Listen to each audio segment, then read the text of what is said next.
Burning sea breeze carrying a briny tang slapped against his face. Lin Lulin slouched against the gilded railing on the seventh deck of the Ocean Emperor, idly twirling a stainless steel tray between his fingers. His faded, crumpled waiter's uniform stood in stark contrast to the wealthy tourists around him, who toasted amid glittering luxury. Truly, the wine flows freely for the privileged, he thought to himself. He let his gaze drift across the wealthy ladies lounging beside the swimming pool. Champagne glasses glinted in their hands, while attendants stood by to hold parasols and hand over towels. Caviar and lobsters piled high at the buffet on the far end of the deck, and a live band played on the open-air stage. Even the flooring was polished marble, so fine one almost feared scuffing it. The Ocean Emperor was a top-tier luxury coastal cruise ship running a 7-day round-trip route through nearby island chains. Even the cheapest interior cabin cost $12,000, so only the wealthy could afford passage. Billion-dollar tycoons, glamorous celebrities, and lavish young heirs all sailed aboard, a luxury resort floating on the sea. Lin Lu was 19, a first-year student at Jiangxing University, flat-out poor. He had landed this part-time summer waiter job through an acquaintance, scraping his way onto the ship. 7 days of work would earn him 3,000 yuan, just enough to cover his accommodation and meals for the next semester. It was marketed as a 7-day island getaway, but in truth it was just rich people burning money out on the open water. Though his mind buzzed with sarcastic remarks, Lin Lu maintained a flawless, polite professional smile. Whenever passengers glanced his way, he gave a slight nod, putting on the proper demeanor expected of staff. No one could tell he had been mentally ranking the women on deck by their looks and figures. 3 days into the voyage, he had not picked up many new skills, but he had mastered reading people and sneaking in breaks. Dealing with so many high-maintenance guests, one careless remark could bring a complaint and dock his pay. He had perfected the art of appearing composed outwardly while letting his thoughts run wild inside his head. He was enjoying his quiet break when hurried footsteps sounded behind him, accompanied by a young girl's breathless voice. "Lin Lu, there you are, slacking off." The sharp, feisty tone told him exactly who it was before he even turned around. He spun slowly, adopting an innocent expression as if he had been patrolling the deck on duty. 2 girls stood before him. At the front, hands planted on her hips, was Ding Yashi. Her high ponytail glistened with sweat at her temples. The standard waiter's uniform fit her snugly. Hiding behind her stood her twin sister Ding Yasin, quieter by nature. She stared down, twisting the hem of her clothing, delicate as a white orchid. They were identical twins with nearly matching oval-shaped pale faces like milk, yet their physiques differed greatly. One had a slender, understated build that would easily blend into a crowd, while the other possessed a fuller, more robust frame. Dressed in the restrictive uniform, she looked as though she struggled to breathe from the tight fit. While his inner thoughts ran wild, he spoke in a casual drawl. "Well, what brings you 2 busy bees up to the deck? If Supervisor Zhang catches you, you'll lose your perfect attendance bonus. Don't act like that. We went to the kitchen looking for you to help carry tableware. Uncle Li said you snuck up here for fresh air." Ding Yashi glared at him, cheeks puffed. "You've got some nerve getting paid to loaf around. You're way better at slacking than we are. I call it reasonable rest. Balance between work and rest boosts efficiency." Lin Lu shrugged, glancing briefly at her tight-fitting uniform top. "Besides, why are you rushing so fast? You'll wear yourself out." Ding Yashi froze for a split second before her face flushed crimson all the way to her ears. Half embarrassed and half annoyed, she punched his arm hard enough to make it ache. "Lin Lu, you can't say anything without twisting it. What on earth are you going on about?" Lin Lu laughed and stepped back, provoking her further. "I only said running fast would tire you out. Where did your mind go? You're the one thinking inappropriate thoughts. Quit it."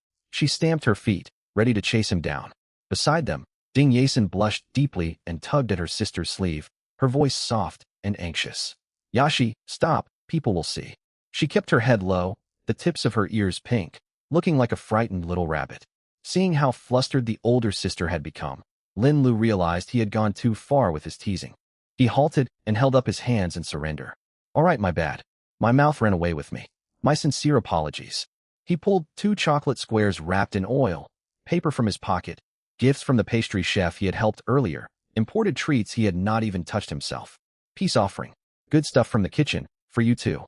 Ding Yashi huffed and snatched them without hesitation.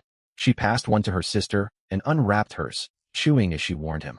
"This makes up for it this time. If you make crude jokes again, I'll report your slacking to Supervisor Zhang and get all your pay docked." "Well, okay, I get it. Lin Lu smiled in surrender. Privately, he thought the fiery, tempered girl was rather amusing when riled up, and that her sister was far too easily flustered. All three attended the same university and had taken the summer job to earn tuition. Over 3 days aboard the ship, they had grown close, bickering playfully without hard feelings.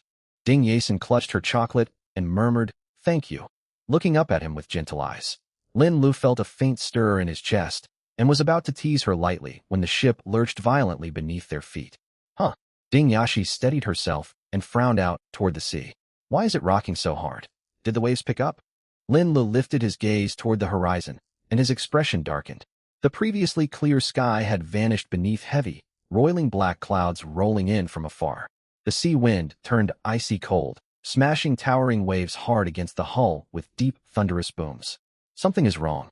Lin Li's grin vanished, his brows drawn tight. This week's forecast promised clear skies. How did the weather turn this bad all of a sudden? Right then the ship's loudspeakers crackled to life. A crew member's voice urgent and strained. "Attention, all passengers. Severe convective weather has struck these waters. Return to your cabins immediately. Do not remain on deck. Repeat, return to your cabins at once." Crash. A blinding flash of lightning split the sky, followed instantly by deafening thunder. Large raindrops hammered down, soaking the deck in seconds. Screams, cries, and the scraping of luggage erupted all around them, throwing the deck into total chaos. Panicked passengers stampeded toward cabin entrances, shoving and jostling one another. "Stick close to me. Don't let go." Lin Lu reacted instantly. He grabbed Ding Yason's cold wrist in one hand and Ding Yashi's arm in the other, shielding both sisters beside him. No trace of joking remained. His only priority was finding safety. Tall and physically strong, he forced a path through the surging crowd toward the cabins. The rain intensified, obscuring their vision. The ship rocked more violently, threatening to hurl people overboard. "Lin Lu, I'm scared." Ding Yason's voice trembled. She clung tightly to his arm, her nails digging into his skin. "It's all right. I'm here." Lin Lu pulled her closer, using his back to block the surging crowd. "Almost there. Hold on a little longer." Ding Yashi bit her lip, her face pale, yet she kept a firm grip on her sister's other hand. Only a dozen meters from the cabin entrance, a blood-curdling scream burst from the crowd. "Look out at the ocean. What is that thing out there?" Lin Lu looked up. His pupils constricted sharply, and cold dread washed over his whole body. Hovering over the dark sea was an enormous, warped silver mirror. The air twisted around it as though space itself had been torn apart, shimmering with an eerie pale glow. Beneath the mirror, seawater swirled into a massive, bottomless vortex, drawing everything inward. The thousands-ton Ocean Emperor had lost all control. Like a fallen leaf, it was being pulled straight toward that strange silver surface. What the hell is this? Lin Li's mind reeled. This cannot be a mirage. Space rifts do not happen in coastal waters. The captain's terrified roar blared over the speakers. "Hard over. Turn the rudder. Full reverse." It was too late. Against that colossal silver mirror, the cruise liner was tiny and helpless. It crashed straight through. The moment they crossed the surface, Lin Lu felt as if he were trapped inside a spinning washing machine. The world spun wildly. Screams, shattering glass, and the groan of twisting metal assaulted his ears. Bang! A brutal impact threw Lin Lu flying.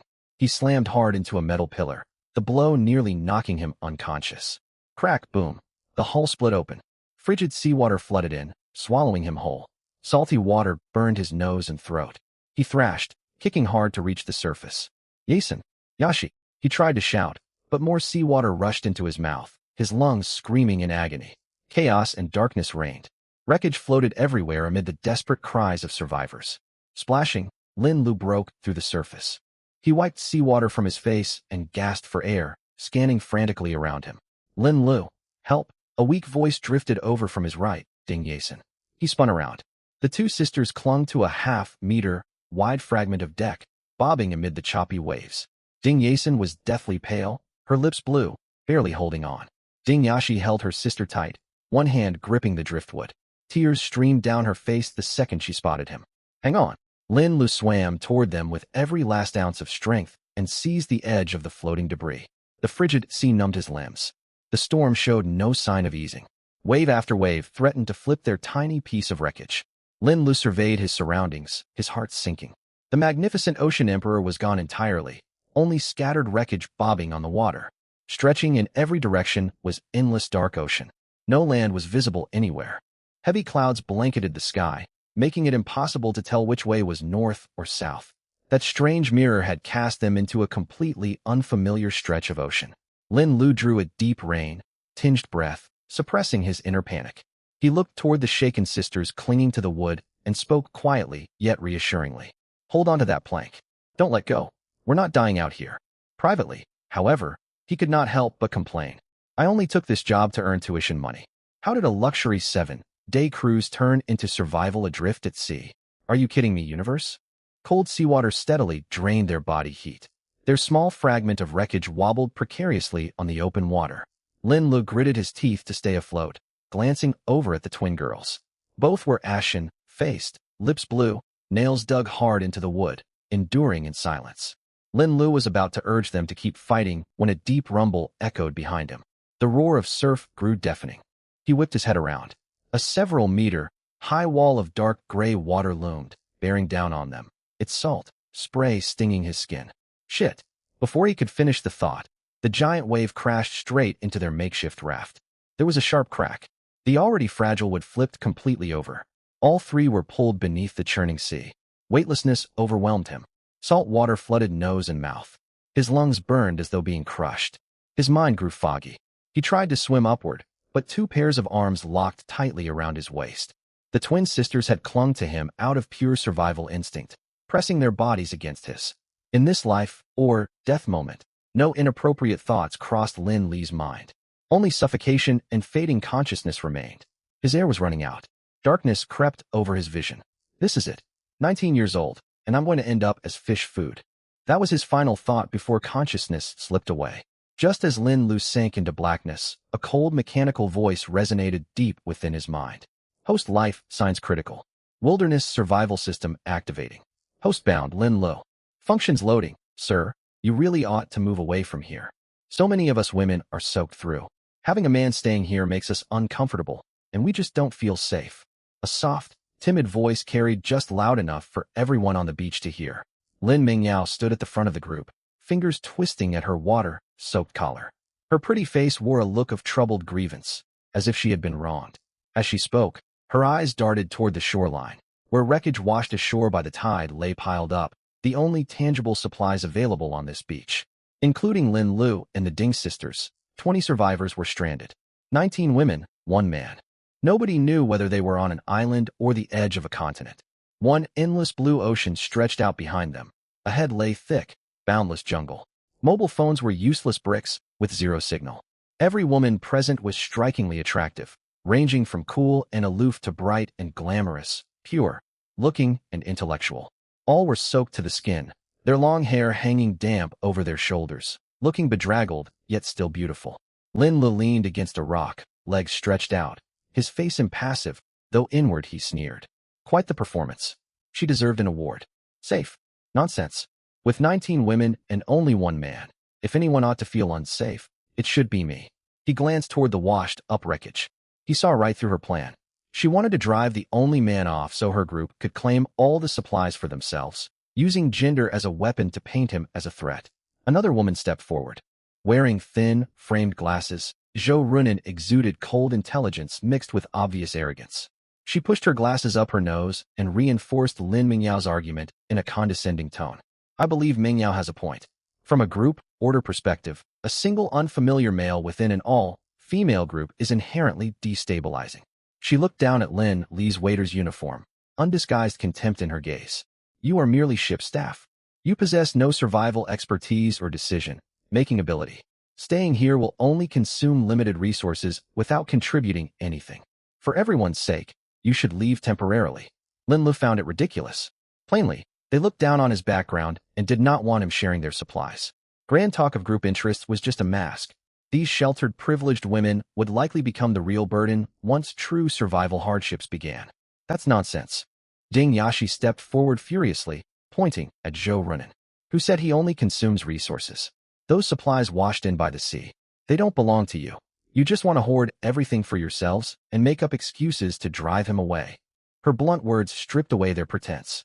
Lin Mingyao paled, putting on an even more hurt expression. While Zhou Runan's expression turned dark, Lin Lu reached out and pulled Ding Yashi back behind him, his fingertips brushing lightly against her arm. He didn't let Ding Yashi finish speaking. It wasn't that he was afraid of trouble, but that arguing with these people was simply a waste of his time and beneath him. Enough, stop quarreling. His tone was calm as his gaze swept across the other women present. Some stared down, adjusting their soaked clothing. Some watched coldly from the sidelines, while others whispered amongst themselves. Not a single one stepped forward to speak up for justice. Clearly, in their minds, the fate of a stranger who worked as a waiter held no importance whatsoever. It was even possible that some of them thought driving away the only man would mean more supplies for themselves.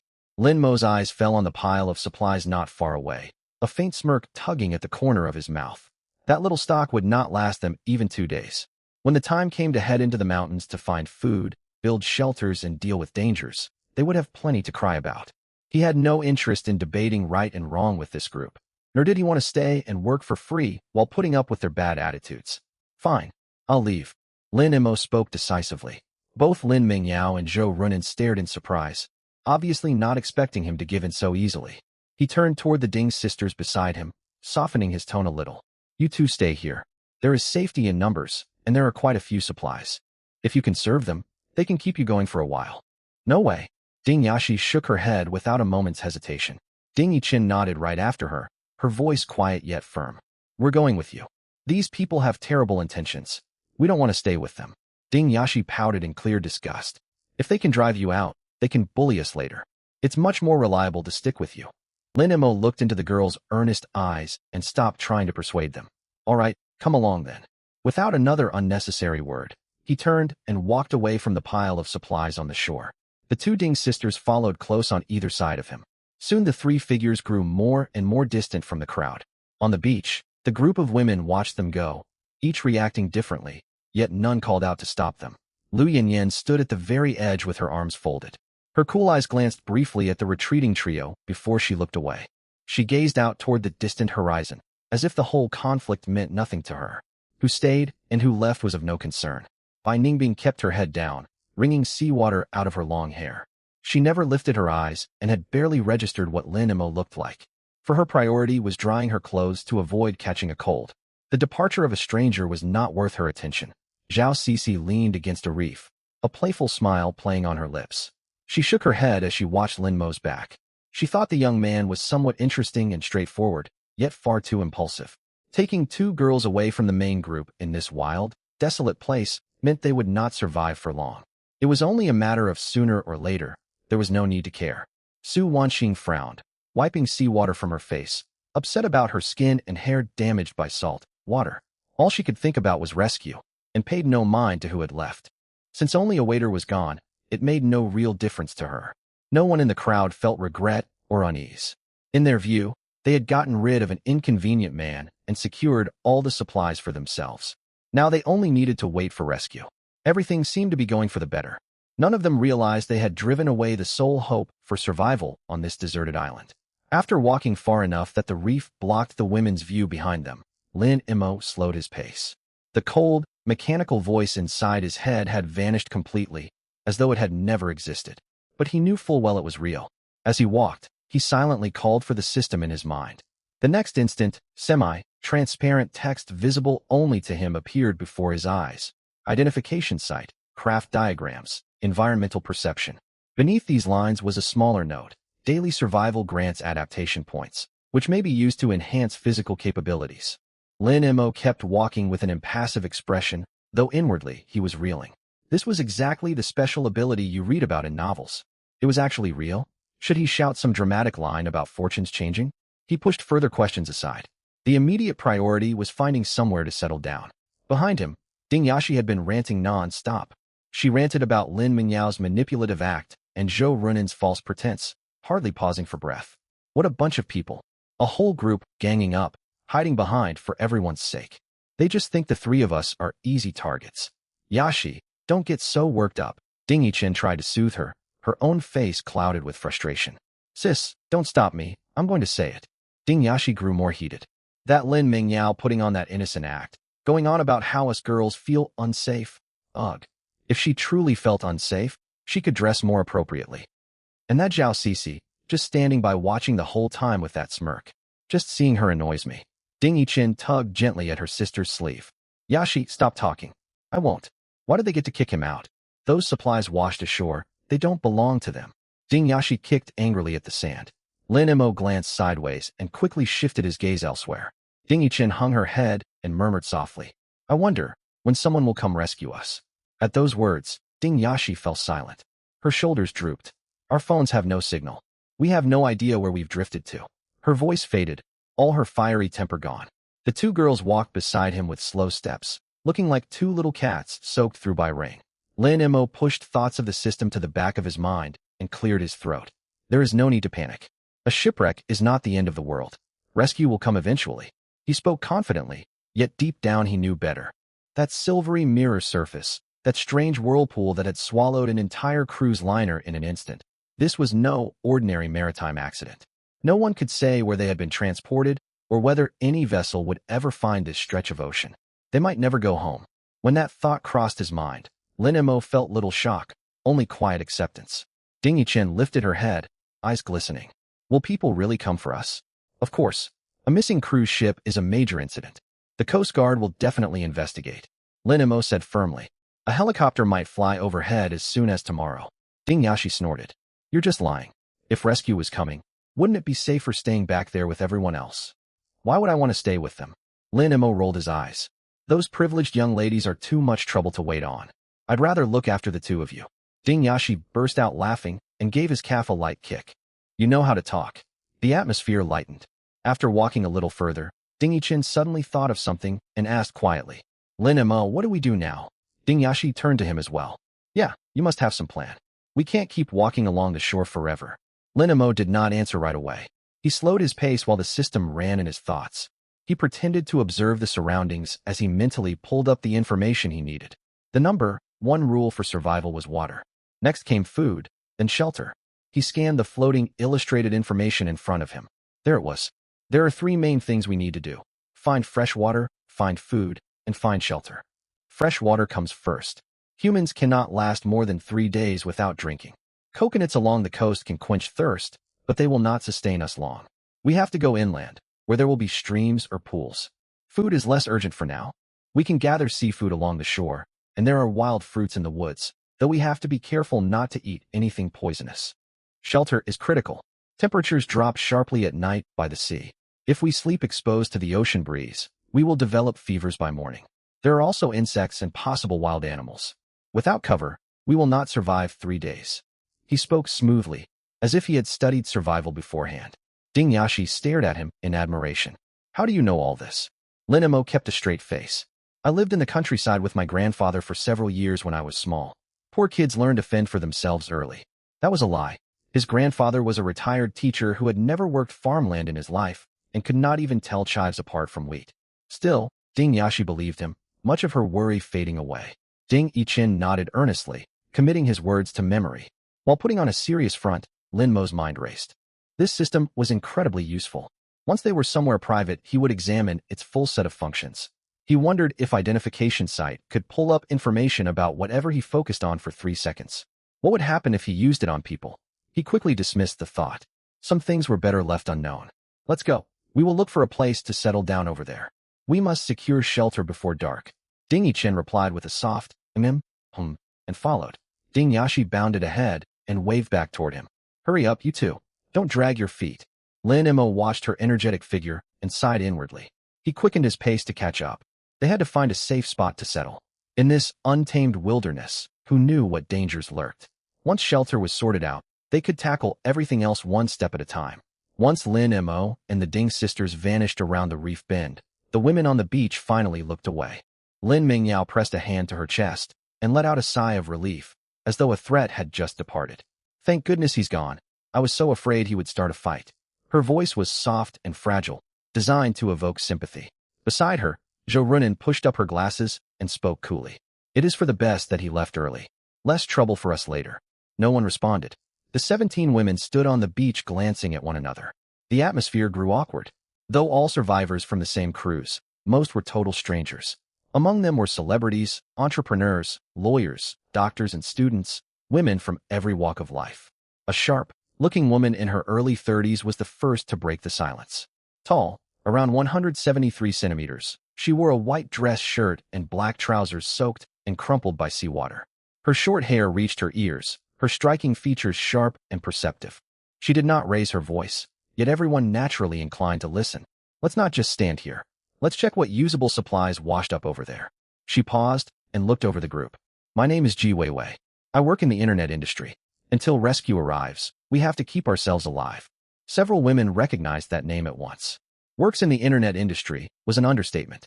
She was founder and CEO of Yedong Tech, one of Forbes' youngest self-made female billionaires, known in business circles as the Iron Lady.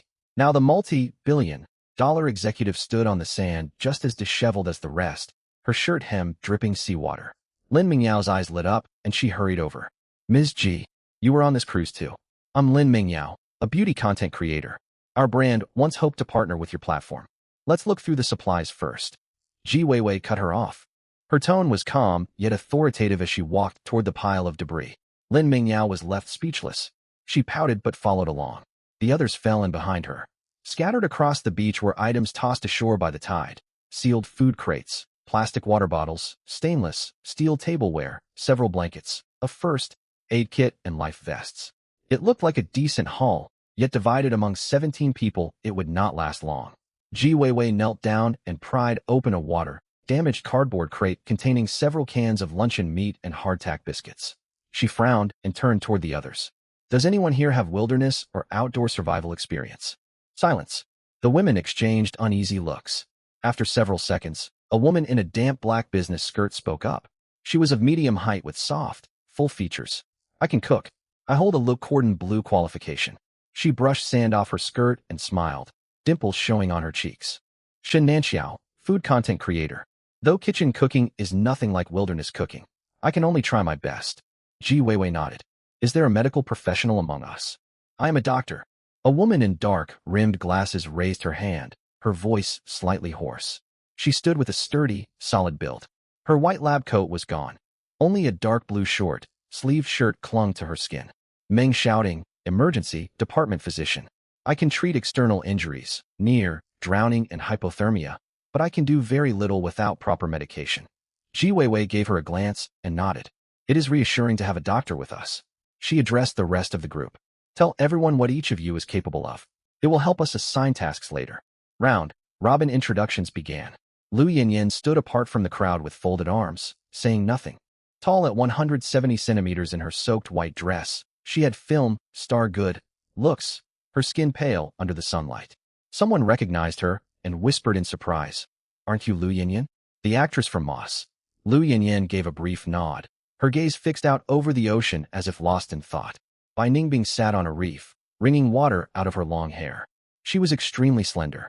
When people spoke to her, she only lifted her eyelids and murmured a quiet mem in reply. Su Wanqing stood nearby. At 178 centimeters, she stood out among the group. She had the distinct facial features and long, straight legs of a high-fashion supermodel. She kept wiping seawater off her face, distressed about salt, water damage to her skin. This seawater is so salty, my skin must be irritated. She muttered with the spoiled tone of a privileged young woman. Lin Jixiao was more outgoing, greeting those around her cheerfully. She had a round, endearing face with faint dimples when she smiled. Hello everyone. I'm Lin Jixiao, an actress. Let's look out for each other. Her warm voice eased some of the tension. Beside her stood Shin Qinghuan, wearing gold-rimmed glasses and carrying a gentle, refined air. She smiled and nodded to those nearby, speaking softly. My name is Shin Qinghuan. I work as a host. Come to me if you need help with communication or coordination.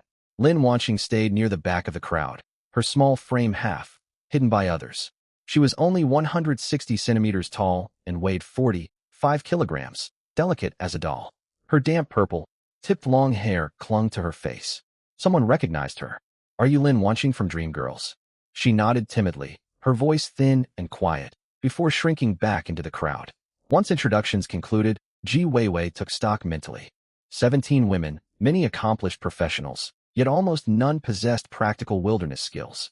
Aside from the Dr. Meng shouting and cook Shin Nanxiao, nearly all were city-dwelling white-collars and celebrities. She frowned slightly, but kept her thoughts to herself. All right, let's gather all usable supplies. She clapped her hands. Separate food, drinking water, and medicine. Put tools in one pile. The women set about sorting. Suzy bent to pick up a stainless steel container and noticed Lin Mengyao standing idle. She arched an eyebrow, her tone sharp with sarcasm. "Miss Lin, are you here just to observe, or waiting for the rest of us to finish so you can take your seat?" Lin Mengyao froze, then wore a hurt expression. "I wasn't doing nothing. I just don't know what to do. I've never had to handle things like this. We had household staff at home." Her eyes grew watery and her voice quivered. Suzy let out a cold huff and turned back to sorting supplies. Tall with short, neat hair and sharp, edged features, she was a senior partner at one of the country's top law firms, undefeated in court. Dealing with manipulative behavior like Lin Mingyao's required barely any effort from her. "All right, stop crying. No one is forcing you to work." A lazy voice cut in. Zhao Cixi leaned against the reef with an amused smile. At 167 centimeters, she had striking mixed race, like features and wavy loose hair. "Our wealthy young lady is not built for menial labor. Isn't that right, Mengyao?" Though she appeared to defend Lin Mengyao, the sarcasm was plain to hear. Lin Mengyao bit her lip and shot her a glare, yet still refused to help. She really did not want to touch the sand-covered, seaweed-stained boxes, finding them disgusting. She would rather go hungry than get her hands dirty. Ji Weiwei paid no attention to their exchange. She knelt by the first aid kit and inventoried its contents. Gauze, iodophor, adhesive bandages, fever-reducing pills. There was not much, yet every item counted. As she picked up a roll of gauze, her brows drew tighter. Something felt wrong. She had been observing their surroundings. The plant life, ocean color and scent in the air did not match any coastal waters she knew. Beaches close to human civilization would show plastic waste and traces of people. This place was pristinely untouched. Many of the trees were unfamiliar, not species found along China's shorelines.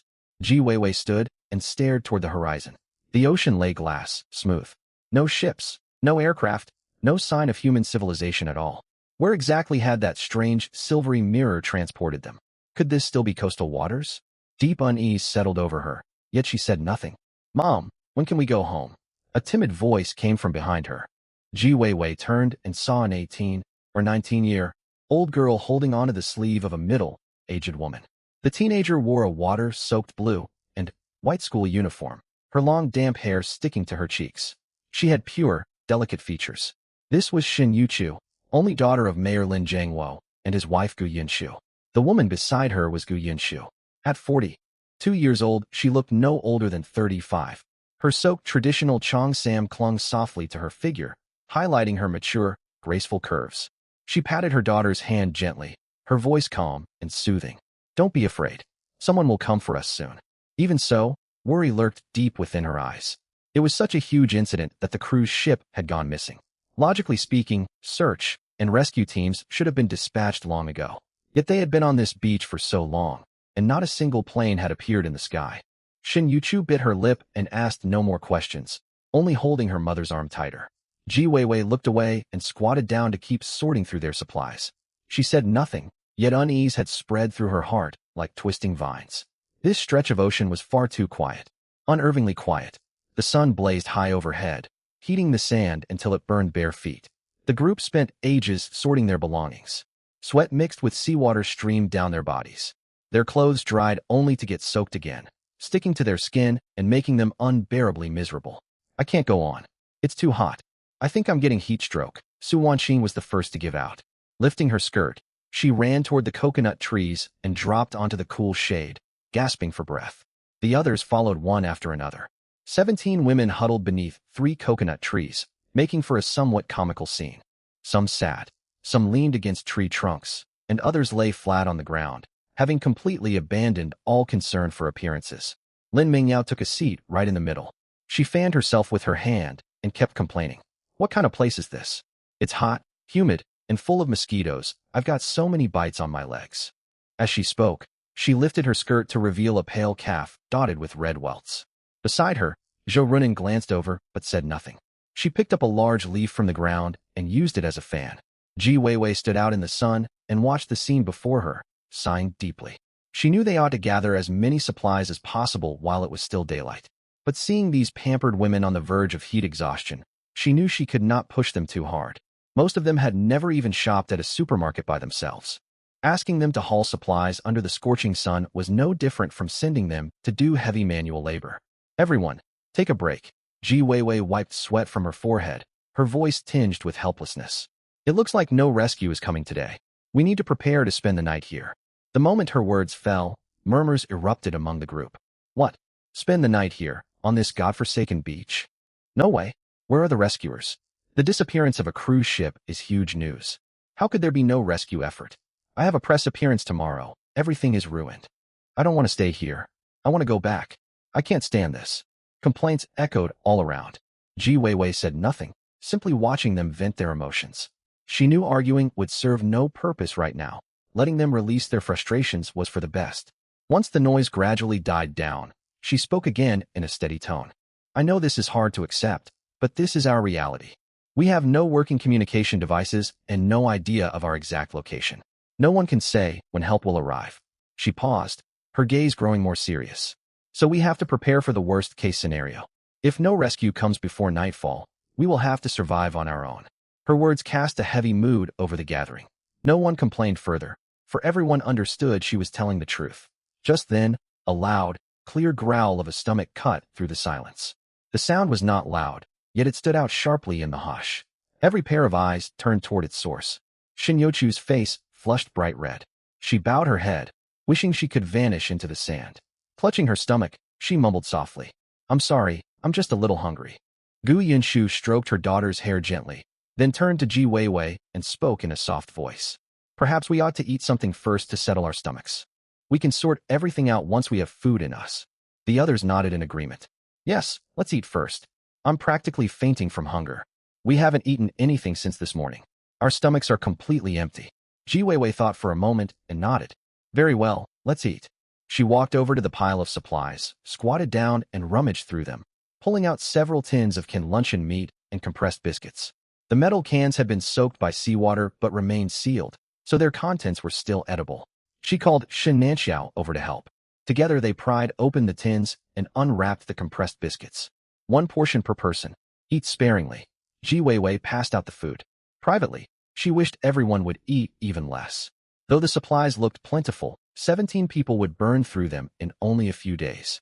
Seeing the hopeful looks on the women's faces, however, she held back those words. Perhaps she was worried.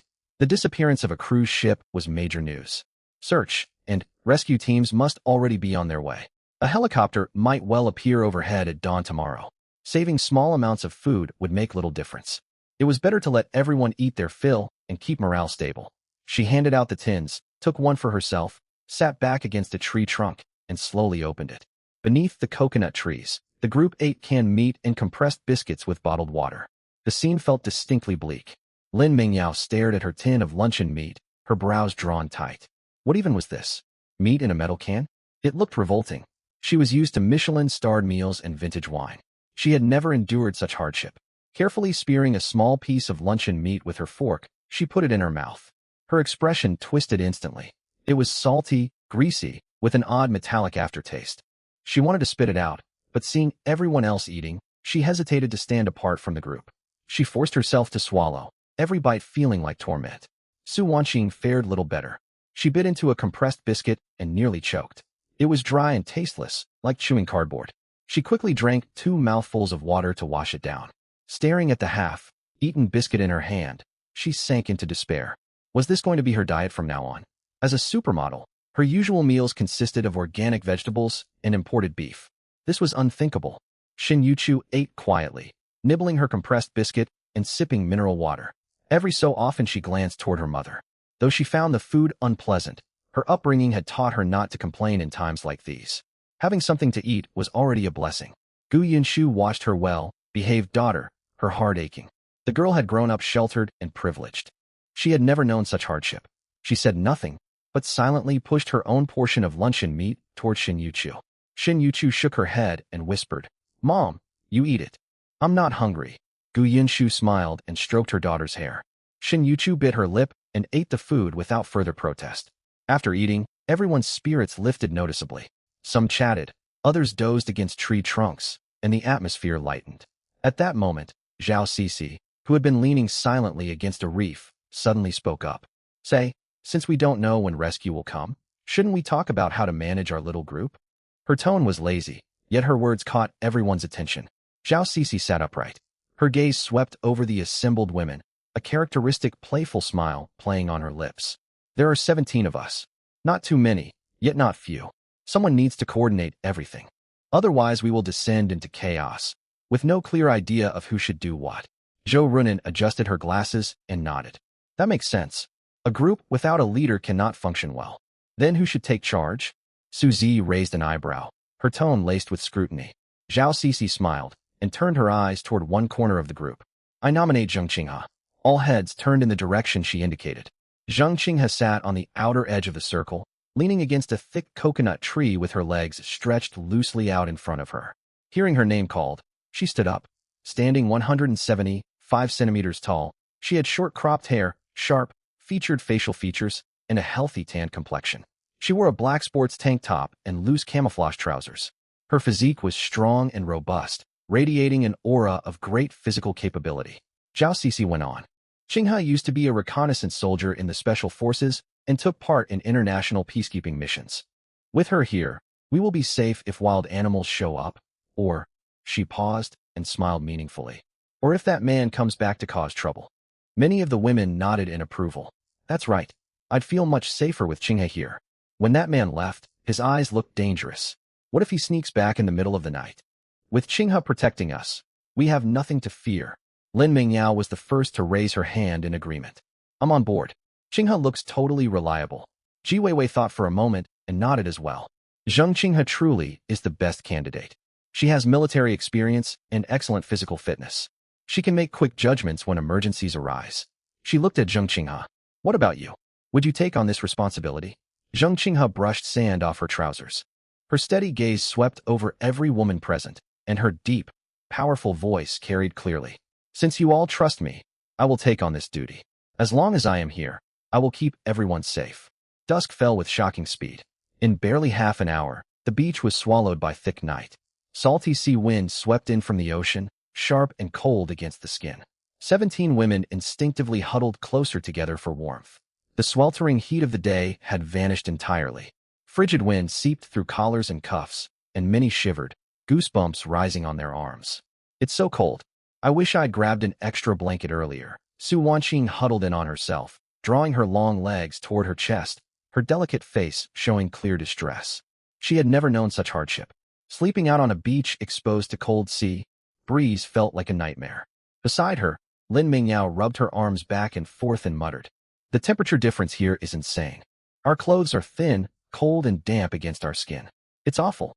Soft complaints rippled through the crowd, yet no one screamed or wept hysterically as they had during the day. After a whole afternoon of hardship, everyone had accepted a hard truth. Rescue would not arrive anytime soon. They had no choice but to spend the night on the beach.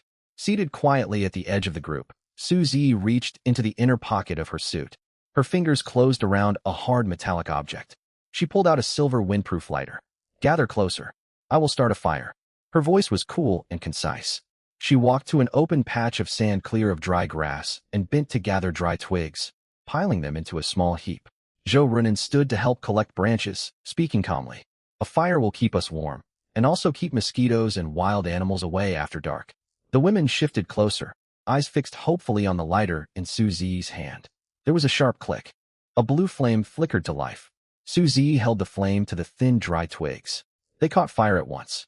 Gradually, the larger branches ignited, and bright orange flames rose higher. Warmth spread outward, chasing away much of the bitter chill. Dancing firelight illuminated each woman's face, softening their features. 17 people sat tightly circled around the fire. Though they were gathered together, the mood remained heavy. No one spoke. Only the constant crash of waves against the shore echoed in the dark, a constant reminder that they were stranded on an isolated island. No cell service, no ships, and no sign of rescue teams. Gu Yinshu held Shen Yuchu close. The young girl curled up against her mother's shoulder. They leaned on one another for warmth against the sea wind. Shen Yuchu's school uniform was still cold and damp, offering little protection from the night chill. She trembled slightly, clutching the hem of Gu Yinshu's cheongsam. Gu Yinshu stroked her daughter's messy hair, deep anxiety hidden in her eyes. After a long silence, she broke the quiet around the fire. "Qinghe, Weiwei, what will we do tomorrow? We cannot just keep waiting on this beach forever." At her words, every gaze turned toward the two women across the fire. Zheng Qinghe sat upright, and composed. Her camouflage trousers and black tank top highlighted her strong, well-toned build in the firelight. She exuded quiet reliability. Ji Weiwei turned toward Zheng Qinghe, frowning slightly. Qinghe, you served in the military and have far more wilderness, survival experience than the rest of us. Do you have any plans for this unknown island? Zheng Qinghe looked out over the circle of women. Her deep voice carried clearly through the night. Tonight, rest is our priority. Save your strength. At dawn tomorrow, I will assign tasks for everyone. She paused and glanced toward the pitch black jungle, her tone growing graver. If rescue keeps failing to show up, we will have to take action ourselves. First, we must locate a reliable source of fresh water.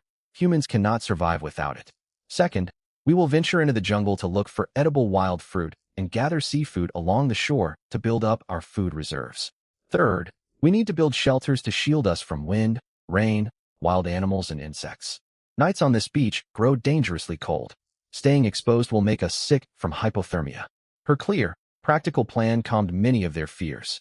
Yet soon a voice of dissent arose from the crowd. Surely we don't need to go that far? Actress Lin Zhixia shook her head, sounding certain. Many of us work in the public eye. The news of the missing cruise ship must have spread far and wide. Search and rescue vessels must already be combing these waters. Help will find us soon. Shen Xinghuan, a television host, nodded gently in agreement. That is right. This cruise followed a regular coastal shipping route. Patrol boats and search and rescue stations are positioned all along the way. We cannot be too far from nearby islands. Rescuers would never overlook this beach.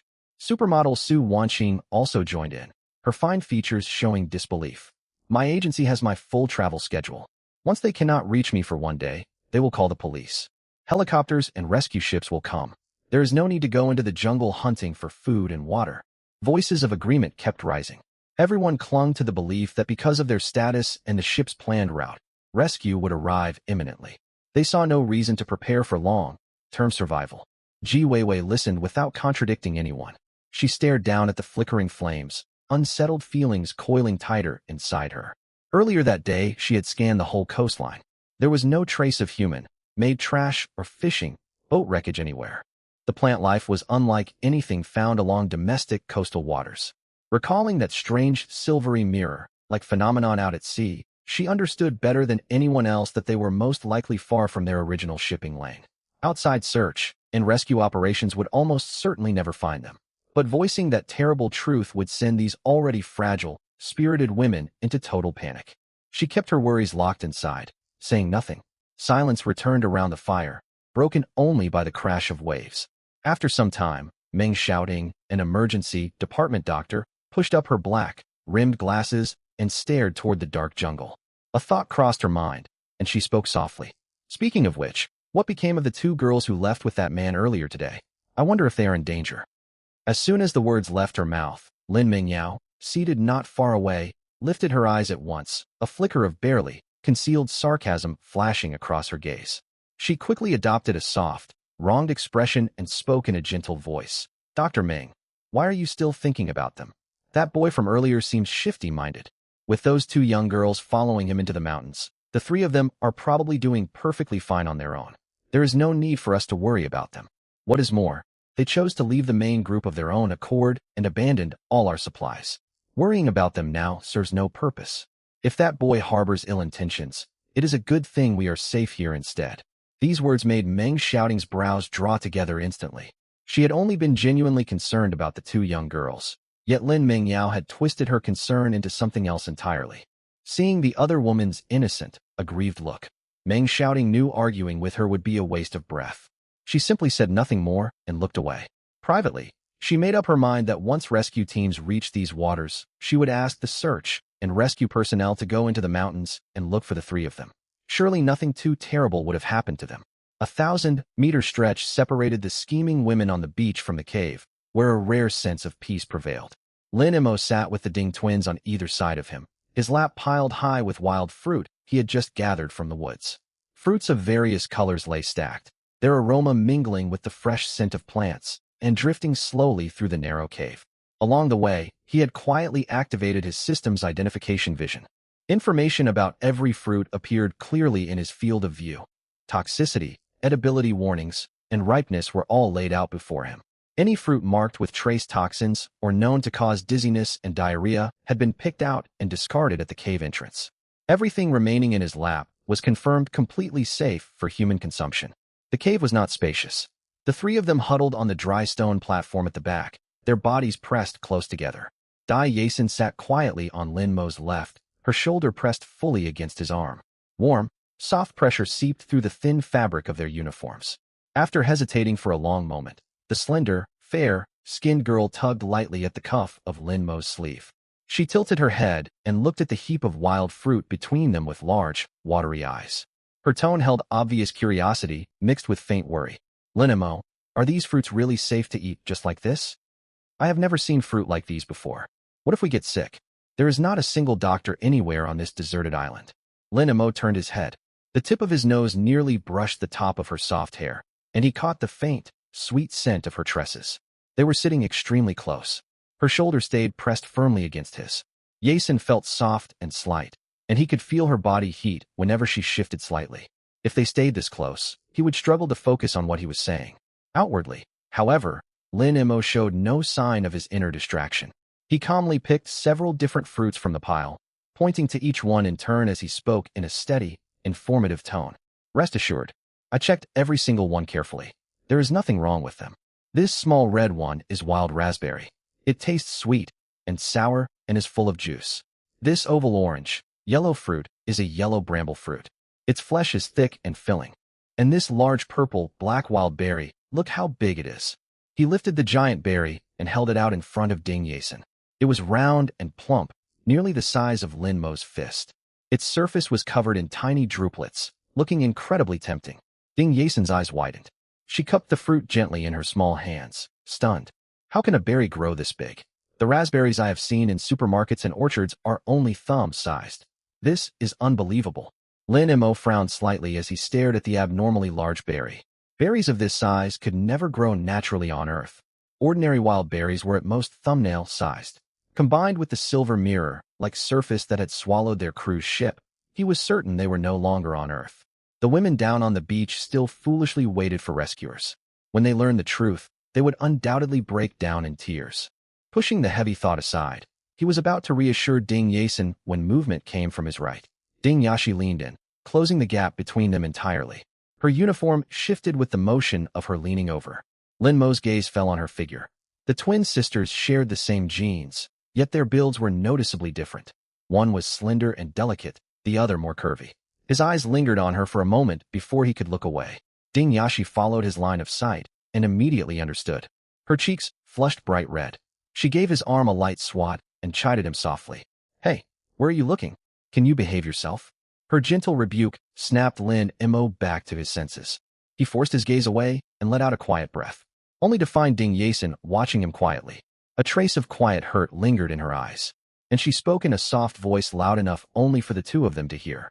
So, men are drawn to Kavya figures, are they? Those simple words made Lin Mo's ears burn hot. He had been caught red-handed, and any explanation would sound suspicious. The gentle, natured girl was probably already thinking he was some sort of pervert. He waved his hands frantically, trying to sound earnest. No, do not get the wrong idea. I was caught off guard. I was not staring on purpose. Slender builds are lovely too. Every body type has its own charm. Your delicate, refreshing look is very pleasant to behold. The more he explained, the more awkward his words sounded. He needed to change the subject quickly before the conversation grew even more uncomfortable.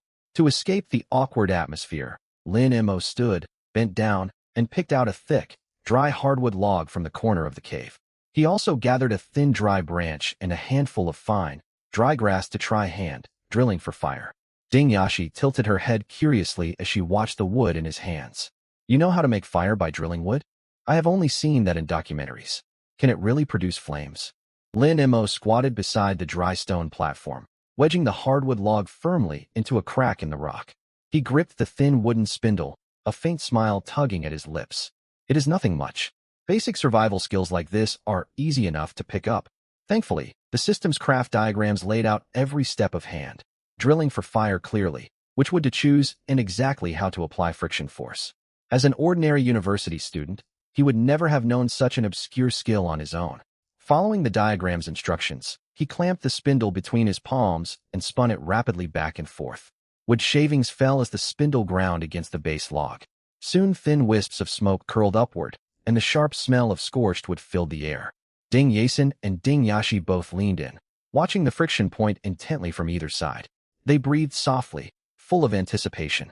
Lin Mo kept spinning. Smoke thickened, and a tiny spark glowed amid the pile of shavings. He stopped drilling at once, carefully lifted the smoldering shavings, blew gently on them, and covered them with the dry grass. Bright orange flames burst to life and burned steadily. Thick branches blocked the cave entrance, keeping the howling sea wind outside. Only faint breezes drifted inside, unable to disturb the dancing fire. Surrounded by cold stone walls and a narrow opening, heat was trapped securely within the cave. Within minutes, the chill from their long trek had faded completely, replaced by warm comfort. Ding Yashi held her cold hands out toward the fire, sighing in relief. Ding Yasin also moved closer to the flames, much of her unease melting away. Lin Mo pushed the pile of wild fruit between the two girls. Bright, colored red, purple, and yellow fruits released a rich, inviting scent. Go ahead and try them. They are all safe to eat. This strange place lacked many things, but wild fruit was abundant. If this supply held, they would not starve in the short term, though long-term malnutrition remained a concern. Ding Yashi grabbed the giant fist-sized berry. She tore its thin skin open, and juicy flesh oozed out. She took a big bite, her eyes lighting up. Wow, this is amazing. Far sweeter than store-bought strawberries, and so juicy. Ding Yasin picked up a small, round yellow bramble fruit and chewed slowly. Soft flesh dissolved on her tongue, releasing a gentle sweetness. She nodded, a faint smile touching her lips. It really tastes wonderful. I have never had fruit like this before. Lin Mo popped several wild raspberries into his mouth. Their sweet and sour taste washed away the weariness of the long day. The three sat around the fire eating fruit. Only soft chewing sounds echoed through the cave, and the mood was calm and peaceful. They ate for roughly half an hour until most of the fruit was gone. Full bellies brought contentment, yet the light-hearted mood slowly faded, giving way to quiet gloom. Ding Yasin stroked the half-eaten fruit in her fingers. Her eyes reddened. She hung her head, long eyelashes shielding her sorrow. I miss my parents and my roommates back at school. We signed up for a 7-day cruise, and now look where we are. Ding Yashi's cheerful expression also fell. She leaned against the cold stone wall, picking at cracks in the rock, her voice heavy. I promised my mother I would bring her souvenirs from the cruise ship. Now souvenirs are the last thing on my mind. We do not even know if we will ever get home. Hearing their downcast words, Lin Mo's heart ached. He too missed his family and his university classes. But trapped in this desperate situation, he had no comforting words to offer. What could he say? Tell them they had been transported to an alien island and no rescue would ever come? That would send the two girls into hysterics. He kept his suspicions to himself. After a moment of silence, he walked outside the cave. Several heavy stones lay scattered by the entrance. Using his athletic strength, he carried them one by one to stack against the opening. He left a gap the size of a suitcase so the fire would have enough oxygen and they would not suffocate inside. When he finished, he brushed sand from his palms and returned to the fire. He spoke softly to the dispirited twins. Get a good night's rest. At dawn tomorrow we will climb to higher ground and scan the sea.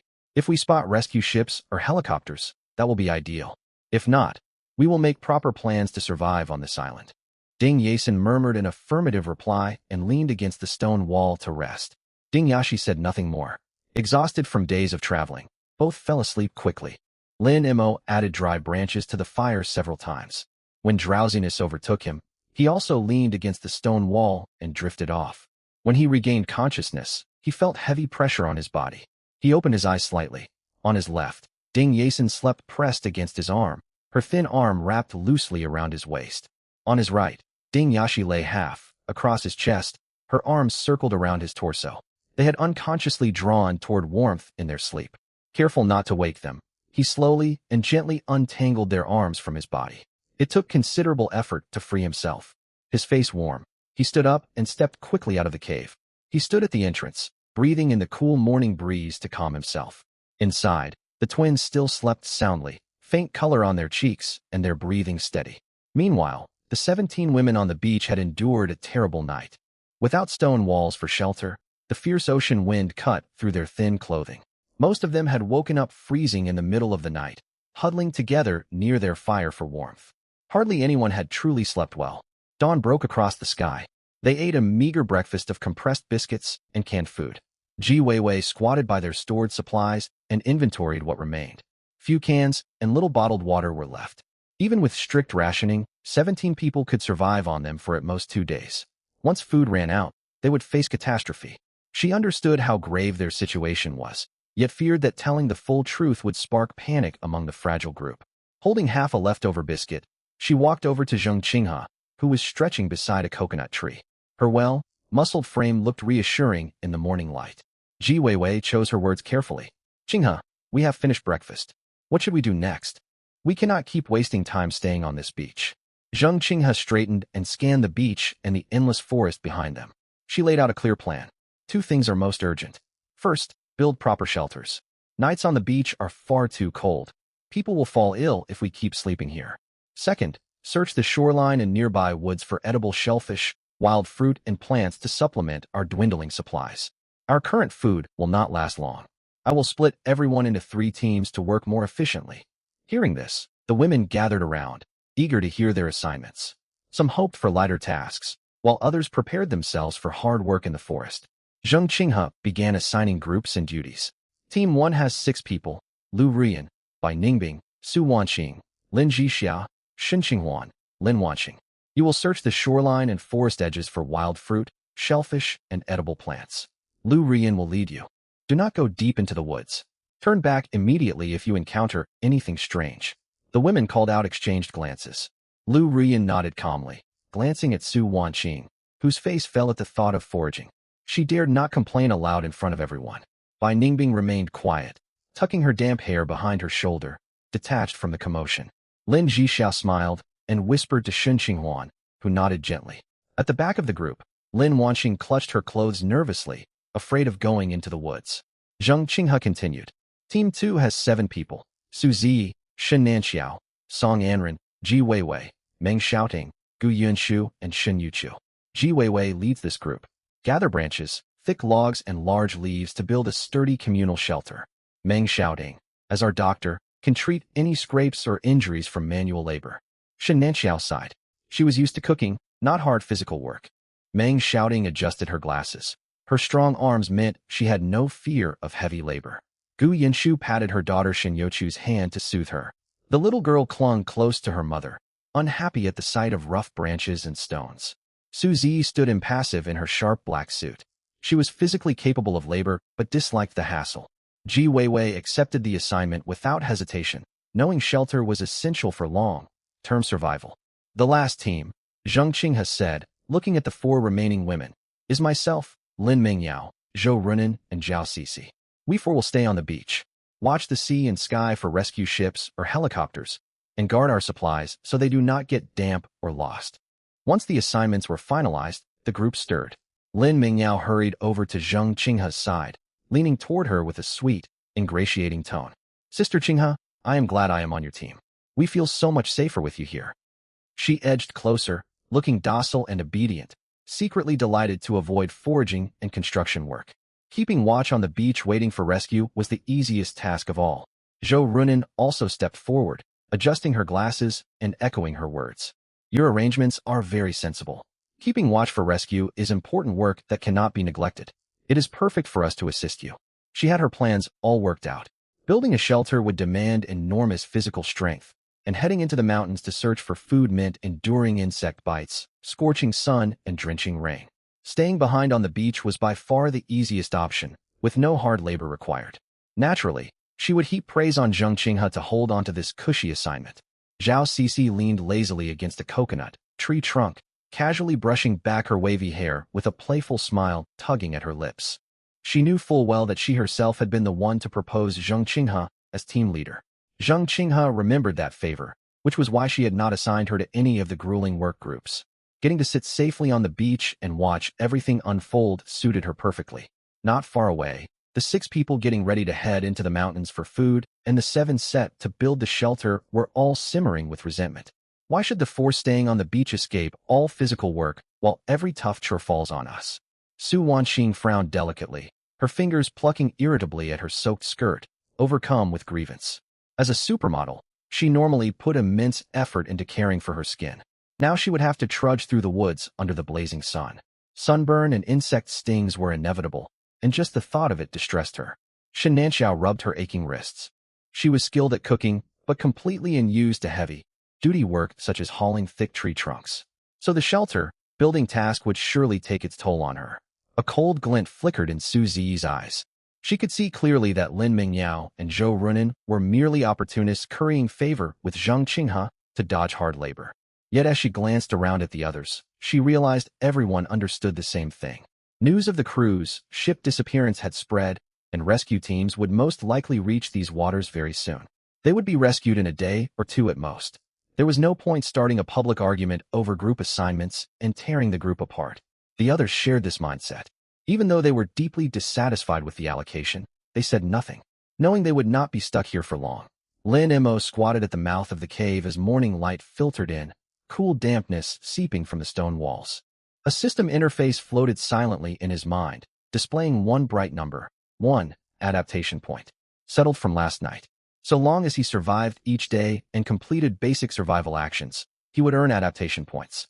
1. Consume at least 500 milliliters of water in the day. 2. Consume food in the day. 3. Take action to maintain body temperature in the day. He had survived, drunk water, eaten wild fruit, and slept in the cave overnight. All 3 conditions had been met, and the system had delivered as promised. Chewing on a grass stem, his gaze slowly scanned the list of upgrade options. Stamina, strength, eyesight, hearing, toxin resistance, wound healing, hunger, thirst tolerance. Each entry bore a short dry description, much like labels on supermarket shelf goods. Which should he pick? Stamina, slightly increased physical recovery speed, extended sustainable working time. Strength, carrying heavy objects, chopping and climbing feel less taxing. Eyesight had 2 branches, low, light vision and distant, detail perception. Hearing, detect faint environmental sounds. Toxin resistance sounded useful. If he ever ate something poisonous by mistake, it might keep him from dying outright. Wound healing was also practical. Without bandages, fast, healing wounds were invaluable. Hunger, thirst tolerance spoke for itself. Food and water were scarce resources. Lin Mo shifted the grass stem from one corner of his mouth to the other, rereading the options twice before fixing his attention on stamina. The reasoning was straightforward. Right now there was no steady supply of food or water. Every day involved walking, climbing slopes and gathering supplies, draining his strength constantly. Great strength meant nothing if he ran out of breath after a short walk. Sharp eyesight was useless if he lacked the energy to climb to high ground. Stamina was the most fundamental and long-lasting attribute. This was the one. He mentally selected the upgrade. On the system interface, stamina jumped from 0 to 1. All other values remained unchanged. No special effect animations, no sound effects, not even a pop-up prompt. It was as if nothing had happened at all. Lin Mo stood and shook his arms. There was a faint sensation, barely perceptible, almost unnoticeable. Yet after taking a few steps, the muscular soreness in his thighs from yesterday's exertion had lessened slightly. It resembled finishing a 5-kilometer run and waking the next morning to find himself recovering faster than usual. He looked down at his arms. No visible changes. This system stat boosts were not some form of immortal cultivation. It would not instantly grant him well-defined abs or the power to smash boulders with his fists. In essence, it was similar to physical training. Spending 2 hours in the gym would not transform you overnight. Yet muscle growth would occur, invisible to the naked eye. The only difference was that training required strenuous personal effort, while these points were earned simply by staying alive. He clicked his tongue, musing that the system operated on sound gradual principles. Unfortunately, the system noted these improvements were not permanent. If he became sedentary and inactive, his enhanced physical attributes would gradually degrade. On this desert island, there was little chance of that happening. As he thought this, a soft murmur came from deep inside the cave. Lin Mo turned. In the early light streaming through the entrance, he watched Ding Yashi roll over, her arm draped across her sister's waist. The girl slept restlessly. Her uniform top had ridden up, exposing a small section of her midriff. Before long, rustling sounds echoed inside the cave. Ding Yashi sat up, her hair tousled. She rubbed her eyes and yawned sleepily. Lin Mo, why are you up so early? She stood and walked toward the cave mouth in her crumpled uniform. Ding Yashin also woke and stepped out, her long hair loose, her gaze still heavy with drowsiness. She took the second basket and gently ran her fingers over the rough wrought tin surface, speaking softly. Thank you. Lin Mo waved it off, bent to pick up a thick branch, and tested its weight in his hand. It was not especially hard, yet better than bare hands for path, clearing, and self-defense. Several thin rattan strips he had twisted that morning hung from his belt for tying things if needed. Ding Yashi briskly tied back her ponytail, energy returning at once. Let's go? I'm starving. The three descended the hillside. Morning light filtered through gaps in the foliage. The air was damp, and the humus underfoot felt soft. Lin Mo walked in front, using the branch to push aside obstructive branches. Ding Yashin followed half a step behind him, moving quietly and cautiously. Ding Yashi brought up the rear, stepping lightly and bouncing along. After roughly 15 minutes, the forest grew dimmer beneath a thick overhead canopy. Lin Mo slowed his pace and spotted a cluster of mushrooms growing at the base of a low shrub. Their caps were light, brown with slightly curled edges covered in fine fuzz. Ding Yashi leaned forward to examine them, her nose nearly touching the fungi. Can we eat these? They look nothing like the ones from the market. Lin Mo squatted and stared at the mushrooms for 3 seconds. Lines of text appeared in his mind. Name, fuzzy brown mushroom. Edible. Tough texture, suitable for soup or roasting. Must not be eaten raw. Contains trace alkaloids broken down by heating. Non-toxic, no contraindications. They're edible, but they have to be cooked. Raw ones are off limits. Hearing this, Ding Yashi squatted down at once to pick them. Ding Yashi knelt on the other side, moving far more delicately. She plucked each mushroom cleanly by its root with her fingertips, quiet and poised. She made a sharp contrast with her sister, who bent over almost double in her eagerness. Lin Mo glanced at their backs as they knelt side by side, then turned away to survey the surrounding trees. They pressed onward, and more forest resources came into view. On a low shrub hung clusters of thumb-sized dark, purple berries dusted with a faint white bloom. Lin Mo leaned in and information surfaced in his thoughts. Wild grapes, edible, tart with low sugar content. Ding Yashi stood on tiptoe trying to reach them, but could not, growing frustrated. Lin Mo reached out and pulled the branch down. Take it easy, they aren't going anywhere. Ding Yashi huffed and grabbed the branch, plucking bunches one after another. Ding Yashin quietly picked berries from another branch, oblivious to her sister's behavior.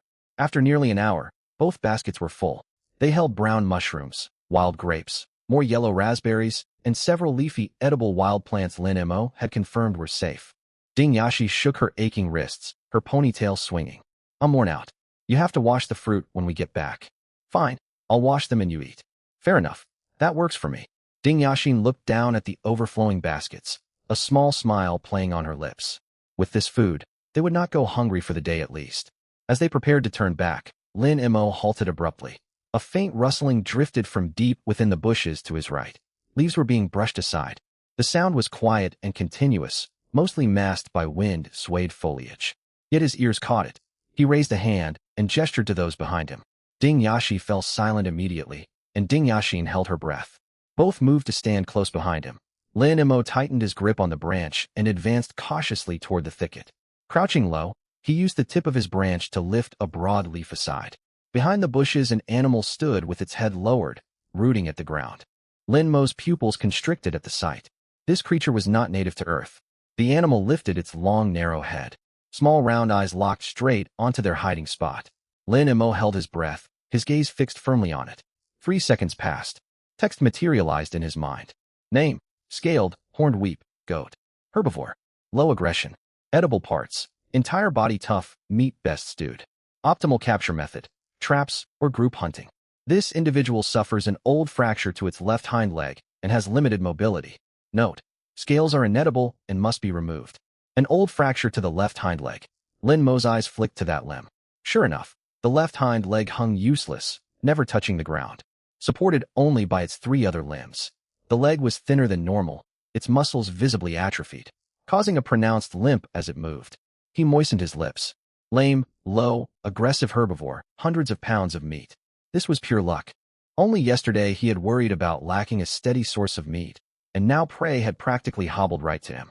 Lin Mo's fingers tightened around his branch. The scaled, horned weep goat stared toward the bushes for several seconds.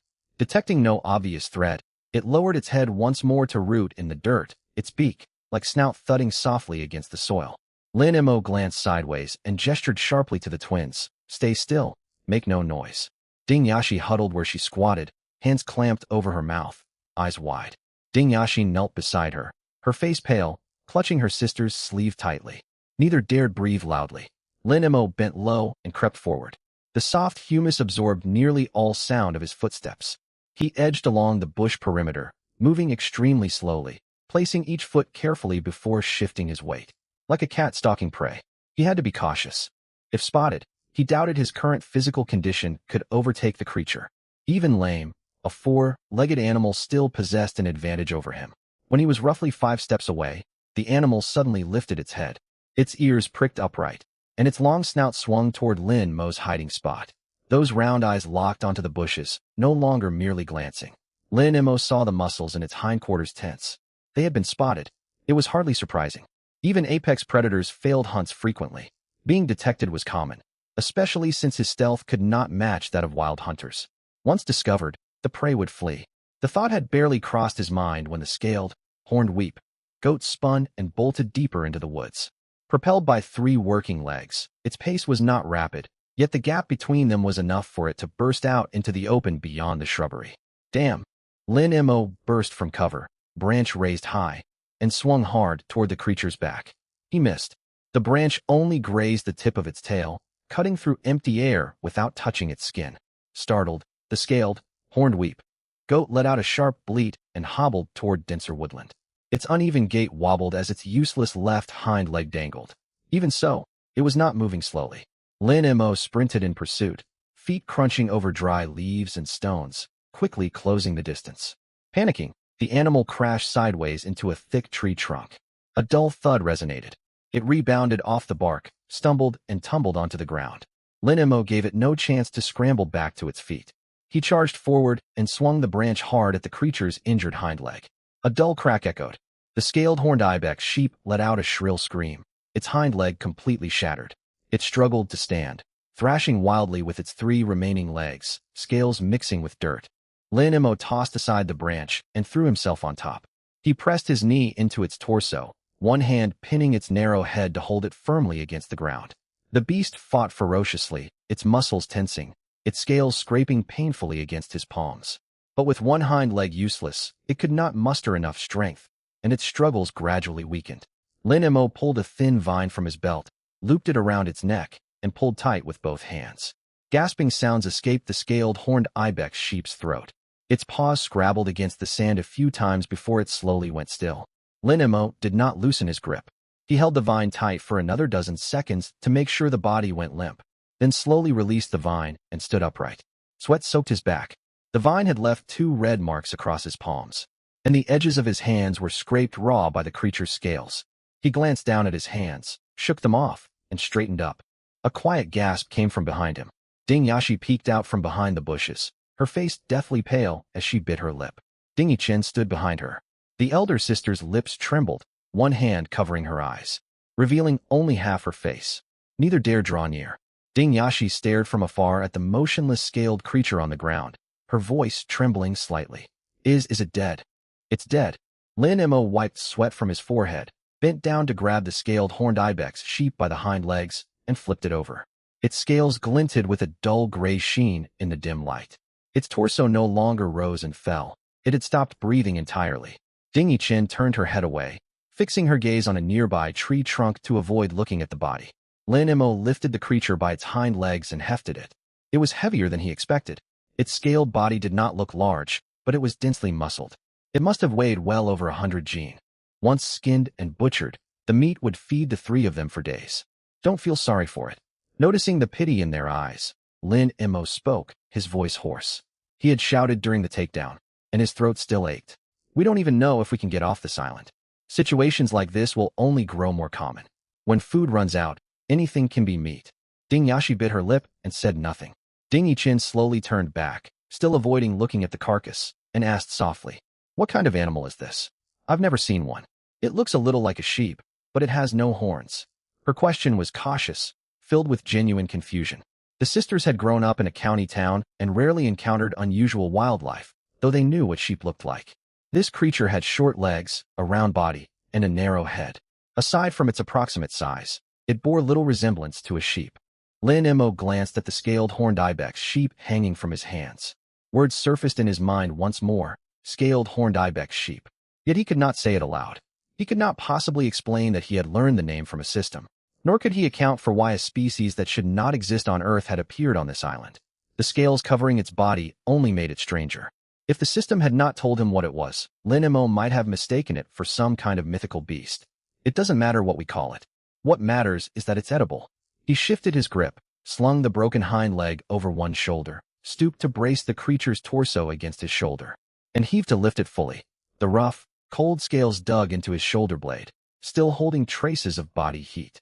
Lin Mo gritted his teeth and pushed upward, lifting the weight. His footing stumbled. More than 100 Gene of solid weight rested entirely on his left shoulder. He had always been physically active, but he was still just an ordinary university student. The heaviest thing he normally carried was a crate of bottled water upstairs. He could carry this creature a short distance, but trekking all the way back through the forest would be a challenge. He adjusted his balance, supporting the creature's front legs with his left hand and steadying his waist with his right. Catching his breath. Let's head back. The three retraced their path. Lin Mo walked at the front. The scaled beast on his shoulder jolted with every step, and his left shoulder bone throbbed under the load. After less than 50 meters, his shoulder began to go numb. He shifted the carcass to his other shoulder. Its scales scraped against the side of his neck, reddening his skin. Ding Yashi followed behind, her nerves settling a little. She could not help speaking up. When you lunged at it back there, you scared me half to death. I thought it would knock you over. Its leg was broken. It couldn't charge. You still haven't told me what it's called. Lin Mo ignored the question and quickened his pace. The 100 Gene weight pressed heavily upon him. Every step sent a dull ache through his shoulder blades. A university student's physique was far too frail. He could barely carry this load. The minor boost to his stamina had barely made a difference. In a wilderness survival scenario, this body was hardly adequate. He wondered how much stronger he would become once his stamina and strength attributes were maxed out. The sun climbed higher over the beach, heating the grains of sand. Jiwei squatted beside the supplies and divided the last cans of luncheon meat into portions according to the number of survivors. Only 6 cans remained. She crushed the hardtack biscuits and poured them into a clean plastic container. The crumbs barely covered the bottom, less than a third of the box. She closed the lid and stood up. We should move these supplies back before the midday heat sets in. 7 members of the construction group walked along the shoreline toward the forest. Shen Nanxiao walked in the middle, twirling a vine she had picked up somewhere. Meng Shouting strode at the front, broad-shouldered, each step sinking deep into the sand. Su Zi followed behind. Her formal suit was heavily creased. She bent to pick up a dry branch, weighted impassively, then tossed it aside. There were few usable materials within the forest. Thick branches grew high up in the trees, out of reach. All the dead wood on the ground was thin, no thicker than chopsticks, and snapped easily. Dry thatch grew plentifully on low shrubs and could be stripped away by hand. Shen Nanxiao grabbed an armful of dry grass, turned, and looked at what the others had gathered. Meng Shouting held a bundle of thin twigs under her arm. Gu Yunshu carried several slightly thicker broken branches. Shin Yuchu walked beside her mother, clutching handfuls of dry foliage in both hands, stepping carefully. Is that all? Shen Nanxiao could not help asking. How are we supposed to build anything with twigs this thin? We have no blades to cut thicker timber. Jiwei approached from behind, empty-handed. She had circled the edge of the forest and found nothing practical. Those thick tree trunks look useful, but we cannot break them by hand. Su Zi let out a cold huff and did not reply. The group carried their twigs and dry grass back to the beach and dumped everything on the sand. The pile of thin, flimsy materials barely reached thigh height when gathered together.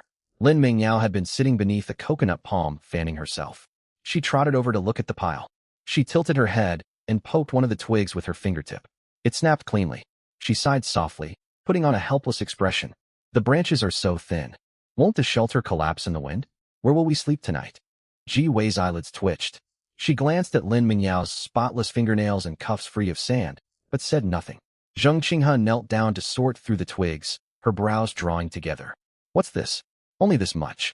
Ji Wei stood beside her, keeping her tone calm. Without cutting tools, we can't harvest thick wood. All of this was gathered from the ground. Zheng Qinghe stood and brushed sand from her palms. She looked over the women before her. Shen Nanxiao's skirt was stained with mud. Gu Yunshu's Chongsam sleeve had torn. Grass debris covered Shun Youchu's school uniform. Everyone was working hard. The issue was simply the lack of tools. She nodded. Very well. We will not build a proper shelter for now. We can erect a simple frame and cover it with grass to block the wind. Lin Mingyao gasped softly, cupping her cheeks with both hands, her eyes full of worry. A grass shelter? Will it hold? What if there is a strong wind tonight? No one responded. Zheng Qinghe picked out the sturdiest twigs from the pile. Only 3 or 4 were marginally thicker, and the longest was no longer than her forearm. She knelt in the sand, driving the thicker branches into the ground in a crossed formation and tamping them down with her feet before laying horizontal supports. She bound every joint tightly with vine. She worked quickly, constructing a low frame from the crossed branches. Horizontal twigs were layered over the frame, then covered thickly with dry grass. In less than half an hour, a lopsided grass shelter took shape. It was only tall enough to sit inside. No one could stand. It could fit 3 or 4 people squeezed side by side. Zheng Qinghe stepped back to examine her work and nodded. It will suffice. We can huddle together tonight. It should block the wind. Lin Mingyao stepped forward and poked one of the thin branches. The structure wobbled. She bit her lip, her face clearly showing disdain. Su Zi leaned against a coconut tree with crossed arms. It might last 2 or 3 days. We won't need it that long. Rescue will come soon. Su Wanqing walked over, brushing wind, tousled hair away from her face, sounding utterly confident. My agency has definitely reported my disappearance. A helicopter could arrive at any moment. Several others chimed in, lifting the mood. Most believed they would only need to endure another day or 2. The crude grass shelter would be enough to get them through. Members of the foraging group emerged from the opposite side of the forest. Lu Yinyan walked at the front, clutching several small red wild fruits with a grim expression. Bing Mingbai followed, holding broad leaves that cradled a scattering of berries. Lin Jixiao was the last to emerge from the thicket, grass seeds stuck to her skirt. She held merely 7 or 8 fruits. They gathered in the center of the beach and combined their finds. The pile of berries was barely half a foot high. 30 odd fruits varied in size, in shades of red, purple, and green, bright to look at. Su Wanqing set down her share and dropped onto the sand, gasping with exhaustion. There is plenty growing in the forest, but I don't recognize most of it. I dared not pick anything unknown. I grew up in northern China, Lu Yinyan said quietly. I only know a handful of wild fruits. I cannot tell which of these island berries are safe. Bing Mingbai did not speak. She set her berries beside the grass shelter and walked away. Jiwei knelt to sort through the fruit, examining each one carefully. The red ones resembled wild hawthorns. She did not recognize the dark purple berries. The green ones were far too risky to test. Out of 30 odd fruits, only a little more than 10 could be confirmed safe to eat. Divided among 17 people, there was not enough for even one apiece. She stood and brushed sand from her knees. Still no sign of rescue that day. No ships could be seen on the ocean, and no aircraft crossed the sky. The sun dipped westward. The tide receded, revealing dark rocks. The beach fell quiet, filled only by the crash of waves and occasional birdsong from the forest. Jiwei turned her gaze toward their meager supplies. The tin of luncheon meat glinted in the sunset light. 5 cans remained. Crushed hardtack barely covered the bottom of a plastic container. A small pile of wild berries, most unfit to eat. Their supplies would not last many more days. She kept the thought to herself and walked back toward the group of women scattered across the sand. As the sun sank below the horizon, the beach was bathed in orange dusk. 17 women sat in a tight circle before the grass shelter, knees touching knees, shoulders pressed together. Jiwei knelt in the center and distributed the wild berries collected by the foraging group. Each person received 2 berries of varying sizes, a mix of red, purple, and green. She handed the last 2 to Shin Yuqiu. The young girl took them silently. She stared at the fruit resting in her palms and pressed her lips together. You may eat them now. Jiwei stood and brushed berry juice from her hands. Try to ease your hunger.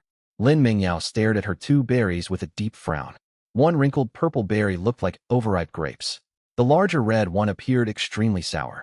She bit cautiously into the purple berry. Sharp, bitter juice flooded her mouth the second her teeth broke the skin. A strong, grassy bitterness mixed with sourness. Her face crumpled, and she nearly spat it out. What is this? It's far too sour. She held up the half-eaten berry, disgusted. Can anyone actually swallow this? Beside her, Su Wanqing bit into her red berry and froze. She chewed slowly, her expression complicated. She forced the pulp down with a quiet swallow and stared at the remaining half of her berry, lost in thought. It tastes terrible, she muttered, yet she stuffed the rest into her mouth. No one replied. Everyone chewed their berries silently as tart juice spread across their tongues. Some frowned, some closed their eyes, and others swallowed quickly without lingering on the flavor. Meng Shouting finished both berries in a few bites. Unfazed, licking stray juice from her lips afterward. As an emergency physician, she had eaten hardtack during long surgeries. This level of sourness meant nothing to her.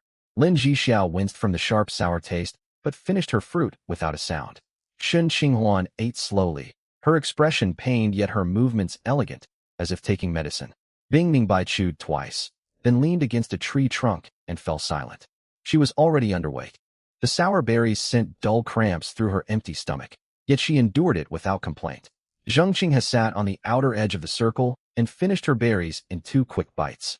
Having served in the military, she had endured far worse food in wilderness training. This sourness was trivial. Next to her, Lin Mingyao hesitated over her half-eaten red berry. She took tiny bites, setting it down repeatedly. Ji Wei did not eat her share. She gave both berries to Shen Yuqiu. The girl whispered her thanks and ate them bite by bite. Her cheeks tightened from the sourness, but she did not make a sound. The berries were quickly consumed. A few people held on to leftover fragments, unwilling to throw them away, yet unable to swallow. Silence fell, broken by the rumble of empty stomachs. Lin Jixiao rubbed her abdomen and smiled awkwardly. I'm still hungry. Ji Wei walked to the supplies and lifted the crate of luncheon meat. 5 cans remained. One had been opened the previous day. She stared at the cans, then looked at the 17 women seated on the sand, tapping her fingers against the metal surface. Gu Yinshu spoke behind her, her tone gentle yet hesitant. Ji Wei, perhaps we should open another can. The younger ones are starving. Ji Wei glanced at Shen Yuqiu. The girl huddled beside her mother, her thin frame clearly visible beneath her loose uniform. She looked at the others as well. Su Wanqing leaned against the coconut tree with closed eyes, her cheeks slightly hollow, lips cracked from dehydration. Lin Wanqing curled in the corner with her knees drawn up, her large eyes filled with confusion. Bing Mingbai's complexion was pale. After 2 days with little food, her cheekbones had grown more prominent. Ji Weiwei sighed and picked up a can of luncheon meat, prying open the tin lid with a stone. The sound of torn metal rang sharply across the quiet beach. Inside the can lay a pinkish, white lump of meat paste, giving off a rich meat aroma mixed with a faint metallic tang. She carried the can to the middle of the group and scooped out the meat onto everyone's palms using a clean wooden slice. Each person received only a tiny piece, no bigger than a fingernail, a thin slice that looked pitiful resting in their hands. Lin Mingyao stared blankly at the slice of luncheon meat she had been handed. The meat was so thin you could almost see light through it, barely enough to fill a gap between her teeth once placed in her mouth. She glanced up at Ji Weiwei, opened her mouth to say something, but swallowed the words back down. Everyone ate the piece of luncheon meat they held. The thin slice vanished in a single bite, and once the saltiness faded from their tongues, their stomachs felt even emptier.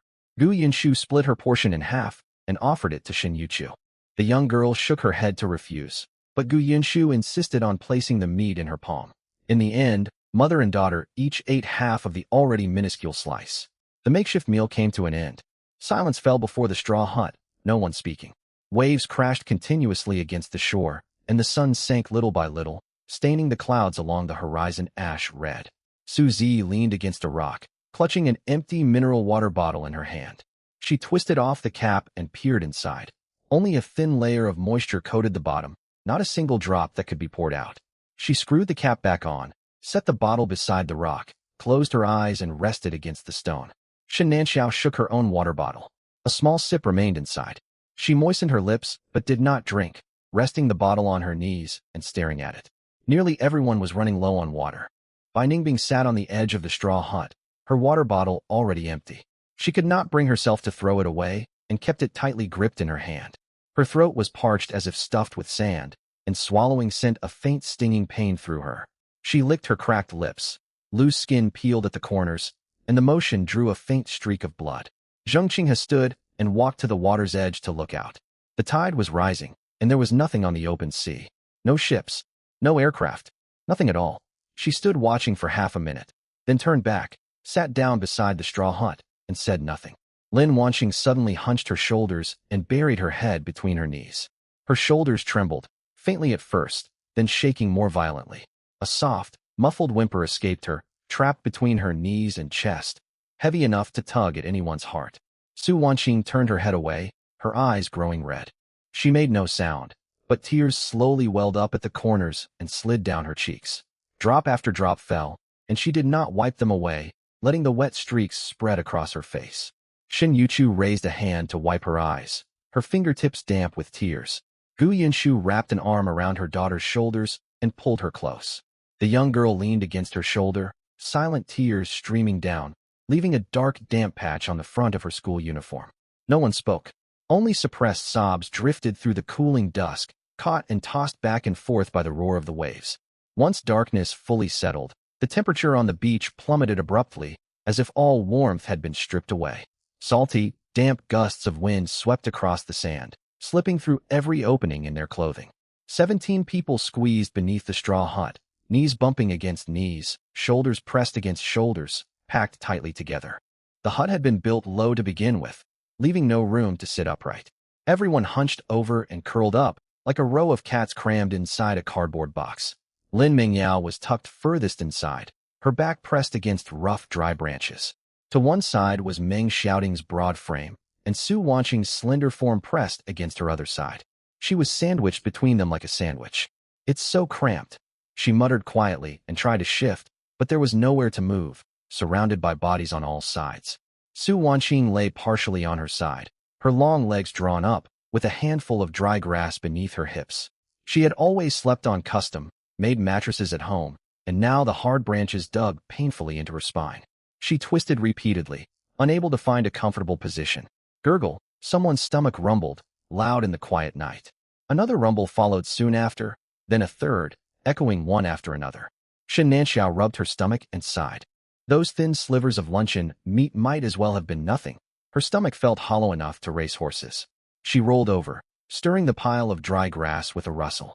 Suzy lay on her back, staring up through gaps between the thin branches at a patch of dusky night sky. Her stomach ached sharply, twisted with acid from hunger. "I can't sleep." Lin Jixia's voice emerged from the middle of the group, tinged with frustration. "Neither can I," Shin Qinghuan replied softly, careful not to disturb anyone. "I'm too hungry. My stomach burns." No one answered. Still, several stomachs rumbled again in honest response. Buzz, a faint, humming vibration brushed past her ear. Lin Mingyao slapped quickly at her ear with a sharp crack, but missed. The mosquito circled and landed on her forearm, its sharp proboscis piercing her skin. "Ugh, it itches." She scratched hard, leaving a bright red mark across her fair skin. The mosquito escaped, buzzing away, only to land on Su Wanqing's neck moments later. Su Wanqing swatted it, smearing a dark red spot on her palm, and shook her hand in disgust. "Why are there so many mosquitoes in this awful place?" She wiped her palm on the dry grass, her face twisted with revulsion. "I've got at least 7 or 8 bites on my legs." Lin Wanqing huddled at the outer edge of the group, her small body curled tightly. Her legs were exposed, dotted with swollen red welts left by mosquitoes across her pale skin. She scratched lightly, leaving bright nail marks on her tender skin. Bai Ningbing lay quietly without a word, pinching a spot on her exposed ankle. The itching was too distracting to think clearly. Her entire lower leg was covered in bites. Gu Yinshu lifted her jacket to cover Shin Youchu's bare arms and legs, but the fabric was thin, and mosquitoes could still pierce through the cloth. Shin Yuchu still got bitten and shifted restlessly in her mother's embrace. Just then, the wind picked up sharply. At first it was a stronger gust rolling off the sea, stirring dry grass along the edge of the hut with a rustle. Another gust followed, fiercer than the last. The wooden frame of the straw hut creaked and groaned. Zheng Qinghe opened her eyes. She was about to speak when a violent blast of wind crashed down upon them. Carrying the briny stench of churning waves, it tore the roof clean off the hut. Most of the top layer of straw was ripped away as if seized by an invisible hand, scattering through the night air. Thin cross branches came loose, and the thick stakes planted in the sand wobbled before collapsing together in the next gust. "Ah!" Several screams erupted at once. Branches crashed onto the heads and faces of everyone huddled beneath the hut. Shards of straw and sand pelted them all over. Lin Mingyao got a mouthful of sand and spat repeatedly. She flailed wildly to brush straw and dirt from her hair and clothes, tears springing to her eyes instantly. Su Wanqing froze, sitting amid tangled grass covered in dry leaves. She stared at the empty sky overhead and the howling wind, her mind going blank. The straw hut was gone. Twigs lay scattered by the wind, straw strewn everywhere. Only a few thick stakes still jutted out of the sand, standing lonely and bleak. Suzy stood up and brushed straw fragments off her body, her lips pressed into a thin line. She said nothing, yet her face looked frighteningly pale in the darkness. Ji Weiwei stood where she was, short hair whipped wildly by the wind. She bent to pick up a broken branch, held it for 2 seconds, then tossed it aside. Zheng Qinghe collected the thick stakes and tried to drive them back into the sand, but the wind was too strong. Every stake toppled before it could settle. She tried 3 times, and 3 times they fell. Eventually she stopped, staring at the messy, empty space, and remained silent. Lin Mingyao was the first to break into loud sobs. She squatted on the ground, hugging her knees, tears streaming down her cheeks, her voice high and trembling. "I can't take it anymore. I want to go home. What kind of terrible place is this?" Then Su Wanqing slid down to sit against a coconut tree trunk, streaks of tears marking her delicate face, repeating over and over, "Why haven't they come to rescue us? Why hasn't help arrived?" Her voice faded gradually into quiet weeping. Shen Yuchu stood beside her mother without crying aloud, yet tears rolled steadily down her face, glinting faintly under the moonlight. Gu Yinshu pulled her into a tight hug, patting her back gently, her own eyes burning red. Bai Ningbing sat with her head lowered, long hair falling to cover half her face. Her fists clenched tightly, nails digging crescent-shaped red marks into her palms. Lin Wanqing cried until she hiccuped, her small body convulsing, her face covered in tears. Meng shouting pushed her wind-askew black, rimmed glasses up, knelt down and gathered scattered dry grass into a pile. She stared at the heap for a moment, then gave up. The wind still blew, though slightly weaker. With no straw hut left for shelter, cold air swept over the sand and seeped through their thin clothing, chilling them to the bone. "Stop crying." Zheng Qinghe's voice cut through the darkness, quiet yet loud enough to rise above wind and waves. "Tears won't change anything. Gather closer together. Body heat will keep us warm." She found a sheltered spot to sit, spreading her thin blanket over the sand and patting the space beside her. Su Zi walked over and sat shoulder to shoulder with her. Shin Nanxiao followed, sitting next to Su Zi. Meng shouting strode over and settled beside Zheng Qinghe, her broad figure blocking much of the wind. One by one, all 17 regrouped, forming a tighter circle. Backs pressed against backs, shoulders leaning on shoulders. Some still wept, their sobs growing softer and more muffled. Lin Mingyao curled up in the center, her head resting on her knees, shoulders jerking. Su Wanqing lay on her side, her head resting on Shun Nanxiao's thigh. Once her tears dried, her skin felt tight and coated with dried salt. Wind slipped through gaps between their bodies, yet it was marginally warmer now, warmed by shared body heat. Shin Yuchu pressed closely against her mother, burying her face in Gu Yunshu's chest. Gu Yunshu wrapped her arms around her daughter's waist and rested her chin on the top of her head. Bai Ningbing sat next to Su Zi, trembling slightly, whether from cold or distress unclear. Without turning her head, Su Zi shifted outward, allowing Bai Ningbing to lean closer. Waves crashed continuously. Wind gusted on and off, yet no one moved again. 17 people huddled into a single tight cluster in the sheltered corner of the beach. Shift back to daylight, more than a kilometer away. Lin Mu tossed the gear slung over his shoulders onto the cave floor and sank down heavily. He slid down the stone wall until he was seated, legs stretched straight, too exhausted to bend them. The scaled horned sheep lay beside his feet, rolling slightly as its rough scales scraped against the stone. His left shoulder had gone numb, from the shoulder blade all the way down his arm, heavy as lead. He tried lifting his left hand, only to lower it halfway, his muscles too sore to clench a fist. His lower back ached too, bruised from carrying the prey all this way. The pain flared sharply once he sat down. Ding Yason knelt beside him and asked softly, "You must be worn out." "I'm fine. I won't collapse." Ding Yason did not reply. After a brief hesitation, she rested both hands on his shoulders. Her 10 fingers pressed gently, kneading the tight muscles around his shoulder blades in slow, warm circles. "Your shoulders are knotted up." Ding Yashi ducked in through the cave entrance and squatted beside the dead prey, prodding its scales with a finger. The hard plates scraped her skin, carrying a mix of forest vegetation and raw animal scent. She wiped her hand on her uniform, then stood straight, planting her hands on her hips and lifting her chin. "We're having meat tonight. I'm going to eat 3 full portions." She stood energetic and upright as she spoke. Lin Mu's gaze drifted sideways for half a second, drawn by her sudden movement. Just half a second. Ding Yason's fingers suddenly pressed harder, driving down into the trapezius muscle on his right shoulder. The force was far heavier than he expected. "Ugh. Pay attention." Ding Yason's voice came from behind him, normally gentle, yet edged with obvious displeasure.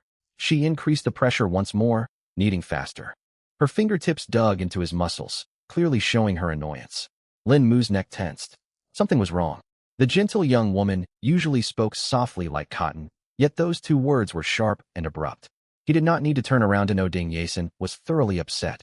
He quickly pulled his gaze away from Ding Yashi and stared firmly at the ground before him, his Adam's apple bobbing. Panic made him stumble over his words. The apology circling in his head came out disjointed. It's not, I mean. He tilted his head toward Ding Yasin behind him. I really didn't mean to stare. She stood up all of a sudden with such a big movement. Anyone would glance over. I'm sorry. I shouldn't have looked. Truly. Ding Yasin kept massaging his shoulders without easing her strength. She did not respond, continuing to work his muscles in silence. Yet the heavy atmosphere made Lin Mu's scalp prickle. Ding Yashi watched the scene beside them, blinked twice, then burst out laughing.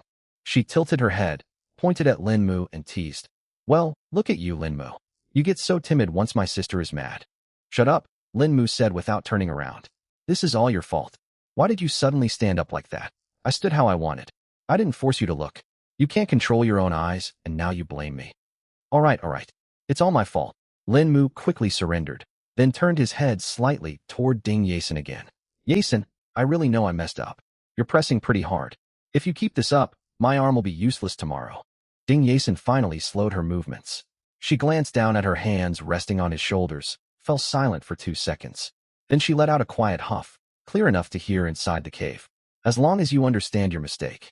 She pulled her hands away and rested them on her knees, her gaze lowered, the tips of her ears faintly pink. Ding Yashi continued laughing, her shoulders shaking and ponytail swaying back and forth. She pointed at Lin Mu, not letting up. Serves you right for always being distracted. Say one more word, and you get no meat tonight. You wouldn't dare. Lin Mu rested against the stone wall for 15 minutes. Much of the aching soreness faded, and he bent to sort through a pile of broken stones near the cave entrance. He picked out a palm-sized blue-gray rock and set a larger heavy black stone on the ground as a hammer. Gripping the blue-gray stone in his left hand, he raised the black stone and struck sharply at its thinnest edge. Clang! The sharp sound echoed repeatedly inside the cave. A crack split the blue-gray stone, small fragments chipping off. He examined it. The edge was still not sharp enough. He struck it a second, third, and fourth time, stone dust scattering everywhere. Finally, a thin shard split off, featuring a naturally sharp angled edge. He ran his thumb along the blade. It left a white mark on his skin without breaking it. It would do. It could not hack through thick bones, but it worked for skinning and cutting meat. Lin Mu pulled up the system's procedural diagrams in his mind. Step-by-step instructions for butchering and dissection appeared instantly, each stage marked with cutting angles and depth. Holding the stone blade, Lin Mu squatted beside the prey, comparing the diagrams against the scaled horned sheep's body to locate the first cut. Skinning first, he sliced starting from the base of the hind legs, cutting upward along the muscle lines. The first cut sank the stone edge into the thin connective tissue between scales and skin with a dull tearing sound. With one hand pulling the hide taut, he slid the blade along the membrane, cutting steadily along the natural lines. The scales peeled away together with the whole hide, revealing pale red muscle and fat underneath. Blood seeped from the cut, spreading into a dark puddle on the cave floor. Ding Yashi crouched just outside the cave entrance, peering inside with a furrowed brow. Ding Yasin stood behind her, glancing in only once before turning to face the bushes outside. Lin Mu never paused his work. He extended the cut down the hind leg before slicing open the abdomen. The moment the stone blade split the stomach wall, warm visceral odors washed over him, a mix of blood and fermented half-digested plant matter. He set down the blade and reached inside, carefully removing the internal organs one by one. Liver, stomach, intestines, heart, and lungs were neatly laid out on a large broad leaf. Some partially digested plant contents spilled out, sticky green residue, smearing the stone surface. He wiped the organs lightly with dry grass, then wrapped everything in a second clean large leaf. He placed the bundle in a cool corner of the cave, separate from the meat. Next came carving the meat. He cut away large chunks of muscle following the contours of the bones. Hind leg meat, back meat, and intercostal meat were separated into individual chunks and stacked neatly in a pile. Fat attached to the skin was piled on the other side. Bones remained on the carcass frame, still covered with a thin layer of tendons and flesh. Lin Mer shook his aching right hand. 2 red marks dug into his palm from the stone knife's handle. Ding Yason slowly walked over and squatted beside the meat pile to look down.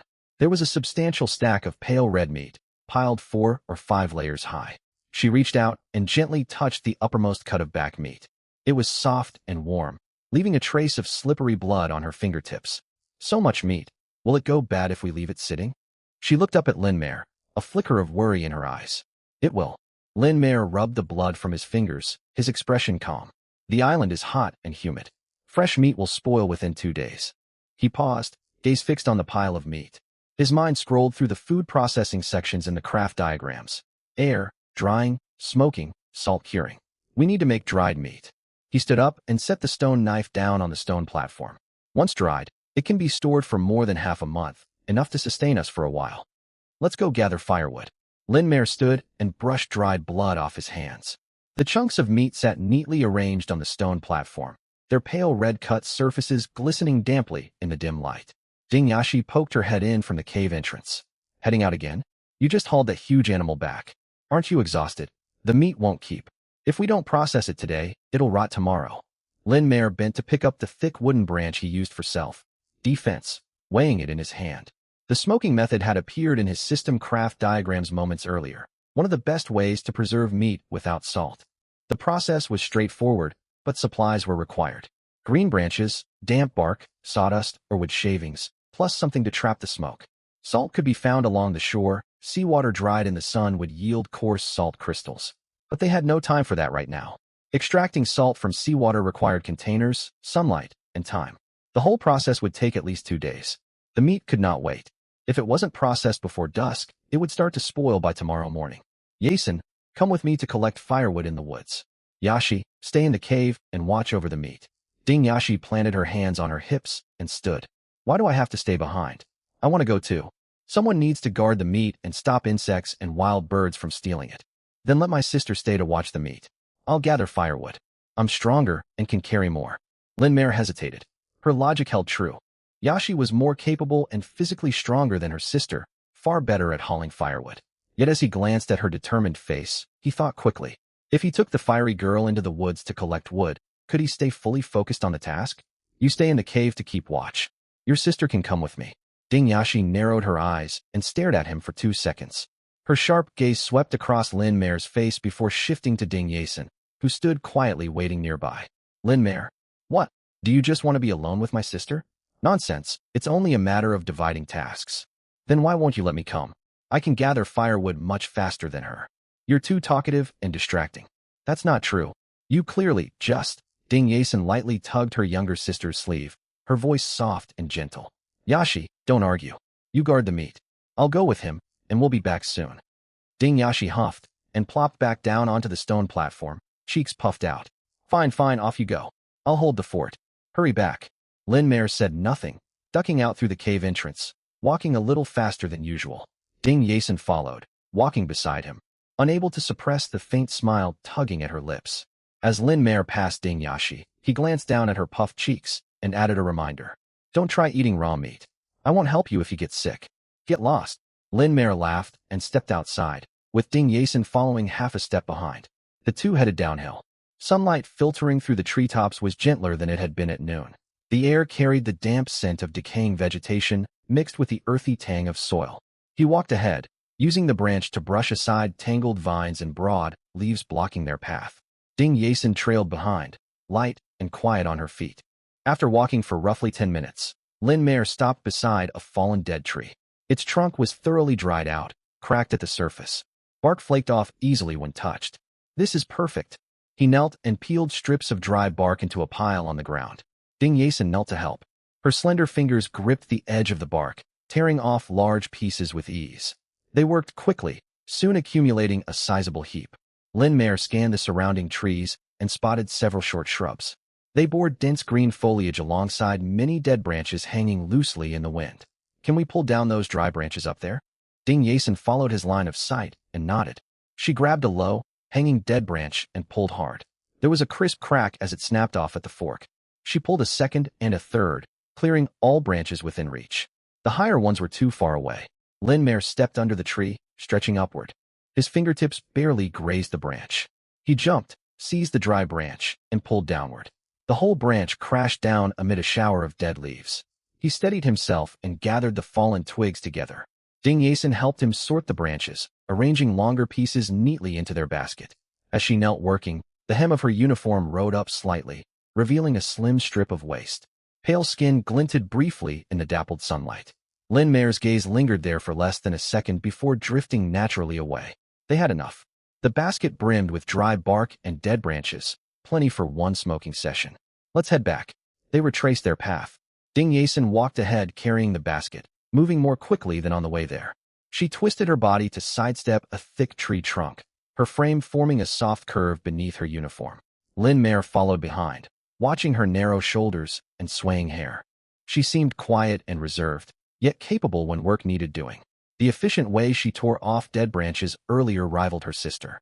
Back inside the cave, Ding Yashi squatted beside the meat pile, bored, prodding the stacked chunks with a thin twig.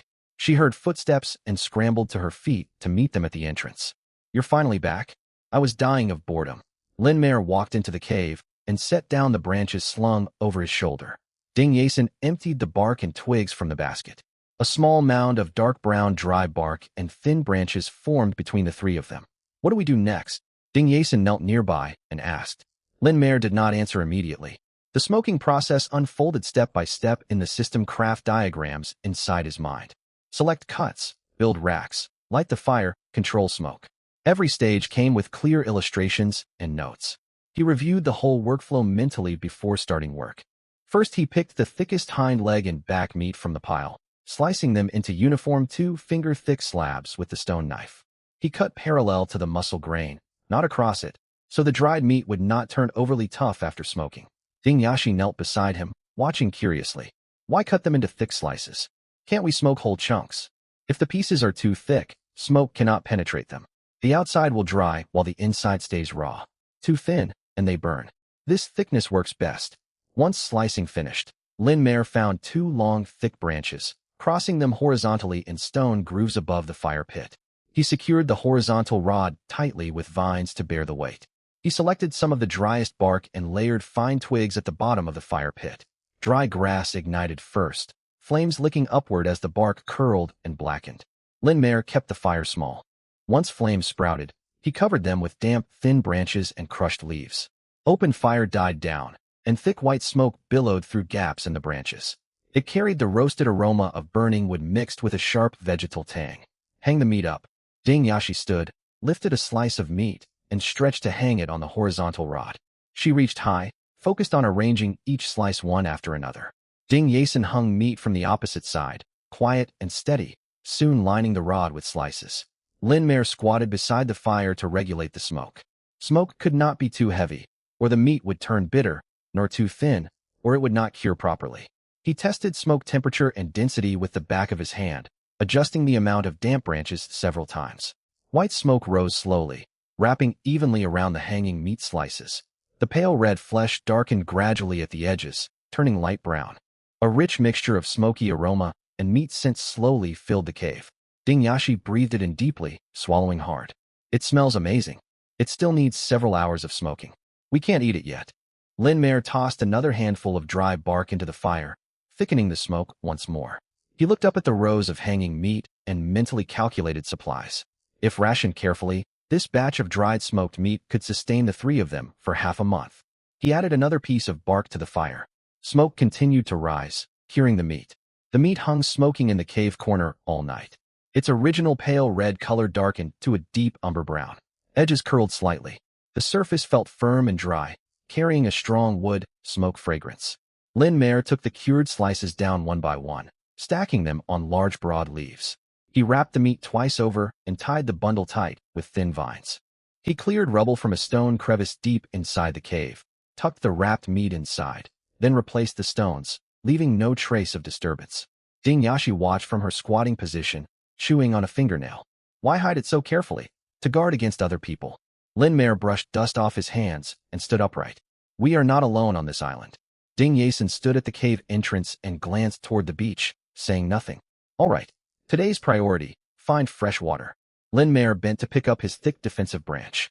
Dried meat can last 2 weeks, but humans cannot survive 3 days without water.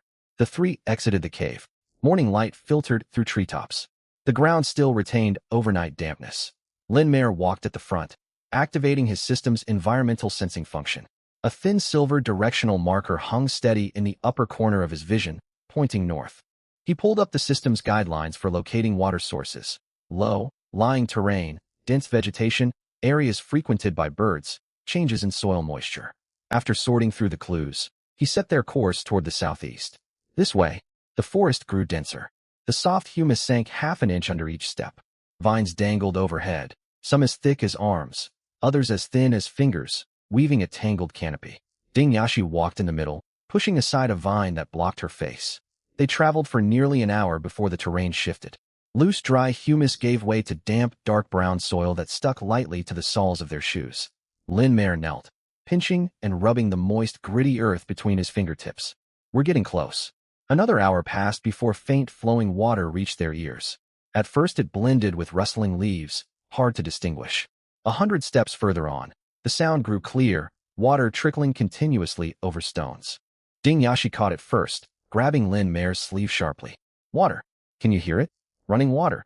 Her sudden tug pulled her forward, and she stumbled lightly into his back. She quickly stepped backward, cheeks flushing, releasing his sleeve. What are you staring at? Hurry forward. Pushing aside a large leaf blocking their view, they found a stream roughly 2 meters wide. The clear current flowed smoothly over rounded pebbles, shimmering silver under sunlight. Thick ferns grew along the banks. Cool moisture drifted toward them, carrying crisp fresh air. Ding Yasin stood behind Lin Mare, frozen for several seconds before kneeling to touch the water surface.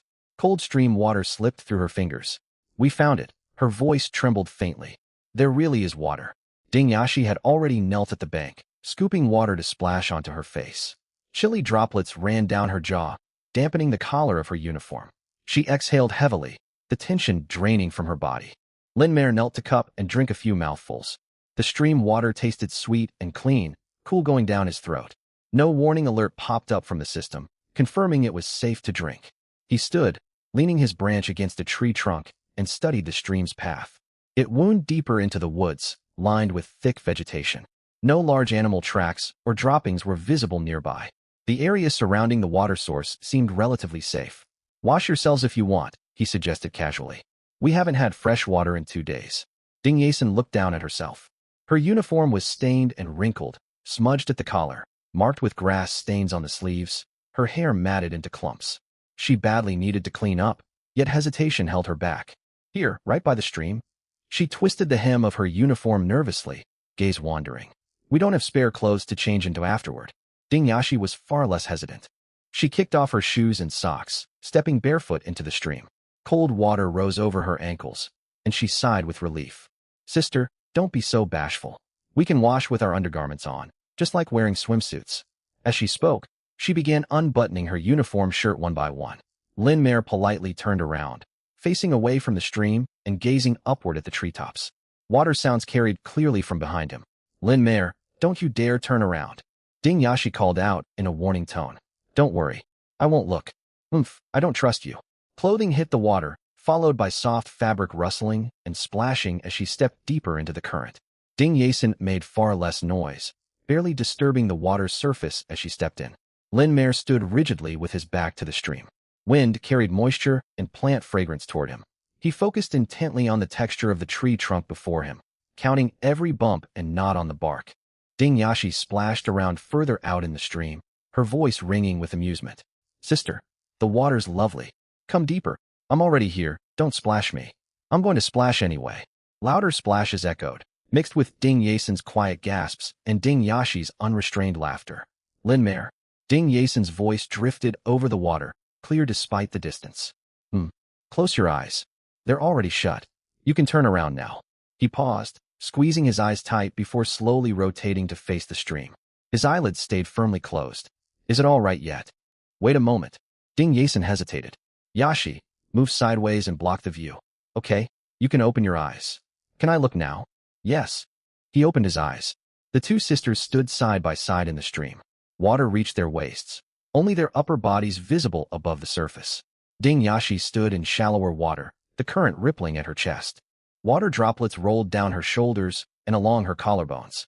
Wet strands of hair clung to her cheeks and neck. Ding Yason stood half a step behind her sister. Water rose to her chest. She hunched her shoulders. One arm held across her chest instinctively. Soaked long hair spilled over her shoulders, water dripping from the ends. Sunlight filtered through branches, scattering glitter across the water. Small eddies swirled around them. The dark stream water contrasted against their pale skin, glowing softly in the light. Lin Maer's gaze rested on the scene for 2 or 3 seconds. He took in the rippling surface, the trails of falling water droplets. Then he lifted his eyes toward the treetops along the bank. Hurry up, Washing, don't catch a chill. Turn back around. Ding Yason's voice remained taut. He turned once more. Behind him came sounds of them climbing back onto the shore. The sound of rushing water echoed as footsteps crunched over broken pebbles along the stream, accompanied by the rustle of fabric. Ding Yason whispered something, and Ding Yashi let out a laugh. All right, you can turn around now. Lin Mu turned. The two girls had put their uniforms back on, but the clothes clung to their bodies, outlining their figures distinctly. Ding Yason's white uniform had turned semi-transparent from the water, clearly revealing the outline of her swimsuit underneath, tightly cinching her waist. Ding Yashi's uniform clung even more closely to every curve of her body. The soaked fabric felt heavier, dragging downwards and stretching out all the wrinkles along the hems. Oblivious, Ding Yashi twisted the water out of her ponytail. Noticing Lin Mu's gaze drift for a moment, Ding Yason gave a soft cough. Lin Mu looked away, walked over, squatted by the stream, drank a few mouthfuls of water, and splashed some on his face. After wringing out her hair, Ding Yashi stood by the stream and glanced around. We found water, but how do we carry it back? We can't just cup it in our hands. We'll go back and make pottery. Lin Mu stood up. We can shape clay into jars and fire them hard to hold water, then come back here to fill them later. It was the 6th day since they were stranded. Ji Weiwei squatted beside the pile of supplies, clutching the empty tin can that had held the last can of luncheon meat. All the meat paste had been shared out the day before. She pried open the lid with a stone, turned the can upside down, and tapped it against her palm. A few tiny crumbs fell out, no bigger than grains of rice, sticking to her skin. She stared at the crumbs for 2 seconds before licking them off her palm. They tasted salty, mixed with a metallic tang from the tin, and were gone before she could really register any flavor as she swallowed. She set the tin down next to a stack of empty containers. 6 empty cans lined up neatly in a row. Crumpled packaging from compressed biscuits lay on the sand, their edges ruffled by the sea breeze, dotted with tiny leftover crumbs. Every last scrap had been licked clean. Ji Weiwei stood and brushed sand off her knees. As she straightened, her abdomen tightened, and it was clear her suit trousers had grown loose around the waist. After 6 days of inadequate meals, trousers that had once fit perfectly slipped down her hips, and she had to tug them up to stay in place. 17 women sat scattered across the beach. They had all lost some weight over the past 6 days, but only slightly. Flesh on their cheeks had thinned, sharpening their jawlines. The hollows of their collarbones were more pronounced. Faint blue veins rose on the backs of their hands. They still wore the same clothes, soaked repeatedly by seawater and baked dry by the sun until the fabric turned stiff and creased. It clung to their skin, carrying a sharp, briny stench of the ocean. Yet their natural grace remained. Even weakened by hunger, they were still a group of beautiful women. Su Wanqing leaned against a coconut tree trunk, stretching her long legs out over the sand. The outline of her knees was more defined than before, and while her calves remained slender, the soft curve of muscle had diminished slightly. She tilted her head back and closed her eyes to soak up the sun, her lips slightly parched. Lin Mingyao sat beside the wreckage of the thatched shelter. Her hair had gone 3 days without being washed, strands tangling together. She hugged her knees and huddled into a small ball, her gaze unfocused. Lin Jixia leaned against her. Her round face had slimmed a little. Her signature dimples were still there, though shallower when she smiled. She looked listless, drained of energy. Shin Qinghuan sat in the middle of the group. A layer of dust coated the lenses of her gold-rimmed glasses. She took them off, wiped them with the hem of her shirt, and put them back on. Her lips were dry, paler than usual, and exhaustion weighed heavily on her features. After the sun rose above the sea, temperatures on the beach climbed steadily. Sunlight burned against exposed skin, yet without fresh water to wash with, sweat could not evaporate properly, leaving everyone sticky and uncomfortable. Who's going to pick fruit today? Vu Yunshu's voice broke out from among the women. She sat leaning against a tree trunk, an arm wrapped around her daughter. 2 buttons at the collar of her cheongsam were undone, revealing pale skin just above her collarbone. She already had an elegant, dignified face. Weight loss sharpened her cheekbones, lending her the sharp bearing of a mature woman. Shin Yuchu half lay in her lap. The young girl's school uniform hung loosely at the neck, deepening the hollow of her collarbone. Her pure features had sharpened into a gentle pointed chin, making her large eyes look even rounder. The slight downward tilt of her eye corners carried a weary, vulnerable look. No one answered. After several long seconds, Lu Rian pushed herself off the sand to stand. She swayed unsteadily for a moment before steadying herself. Without a word, she headed toward the forest.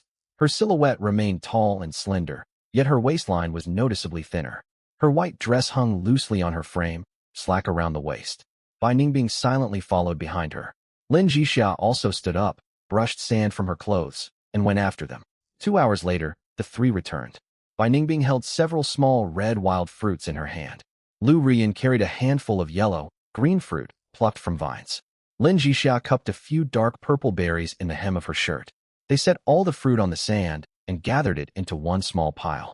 In total, there were fewer than 20 pieces. Su Wanxing sat up, reached out, and picked up one of the small red fruits to examine it. Its skin was wrinkled, and parts of it had already turned soft. When she squeezed it, sticky juice smudged her fingertips. It's been sitting for 2 days, some are starting to spoil. She set the fruit back down after speaking. Su Zi shuffled over from the side, picked up the overripe fruit, wiped it on her clothes, and took a bite. Sharp, sour juice burst across her tongue, mixed with a faint fermented sweetness. She chewed expressionlessly and swallowed, then reached for a second fruit. Watching Su Zi eat the mouth, puckering wild fruit without flinching, Lin Mingyao's stomach churned. She picked up one yellow, green fruit and took a tiny bite of the peel. The sharp sourness contorted her face. Her tongue went numb, and saliva flooded her mouth uncontrollably. She forced the pulp down. The sour juice slid down her throat. Her stomach was completely empty. That small mouthful felt like a single raindrop falling on parched riverbed, vanishing instantly. The wild fruit was divided among everyone. 1 piece per person, varying in size. The largest were as thick as a thumb, the smallest barely bigger than a fingernail. Some swallowed theirs in 1 bite. Others split their fruit in 2, saving half, slowly sucking on the faint sourness rather than chewing it all at once. Once finished, hunger lingered. Their stomachs felt hollow. Acid rose up, burning the esophagus and throat in waves. Shen Nanxiao leaned against a rock, pressing a hand to her stomach. Her stomach trouble had flared up. Eating sour fruit on an empty stomach triggered painful spasms in her stomach lining. She gritted her teeth and did not make a sound, yet veins bulged on the back of her hand, and her lips pressed into a thin line. Meng Xiaoting sat beside her and glanced over. Stomach hurting? An old problem. You shouldn't eat sour things. It irritates you even more on an empty stomach. There's nothing else to eat. Shen Nanxiao managed a weak smile. The look sat awkwardly on her cracked lips, sadder than tears. Meng Xiaoting fell silent. She was hungry too. With a larger frame, she burned energy faster than most. 6 days of insufficient food had softened the lines of her shoulders.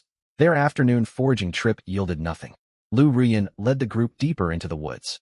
But vegetation grew denser further in, and the path underfoot grew treacherous. Bai Ningbing tripped over a tangled vine and nearly fell. Lu Rian caught her, then frowned at the impenetrable thicket stretching ahead. We can't go deeper. It's too dangerous. She turned around. Head back. By the time they reached the beach, the sun had begun to sink toward the horizon.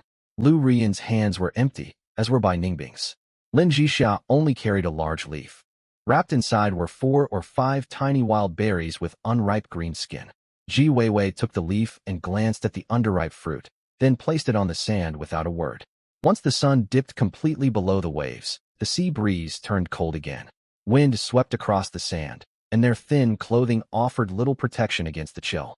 The 17 women crowded back into the sheltered nook beside the ruined thatch hut, pressed shoulder to shoulder, knee against knee.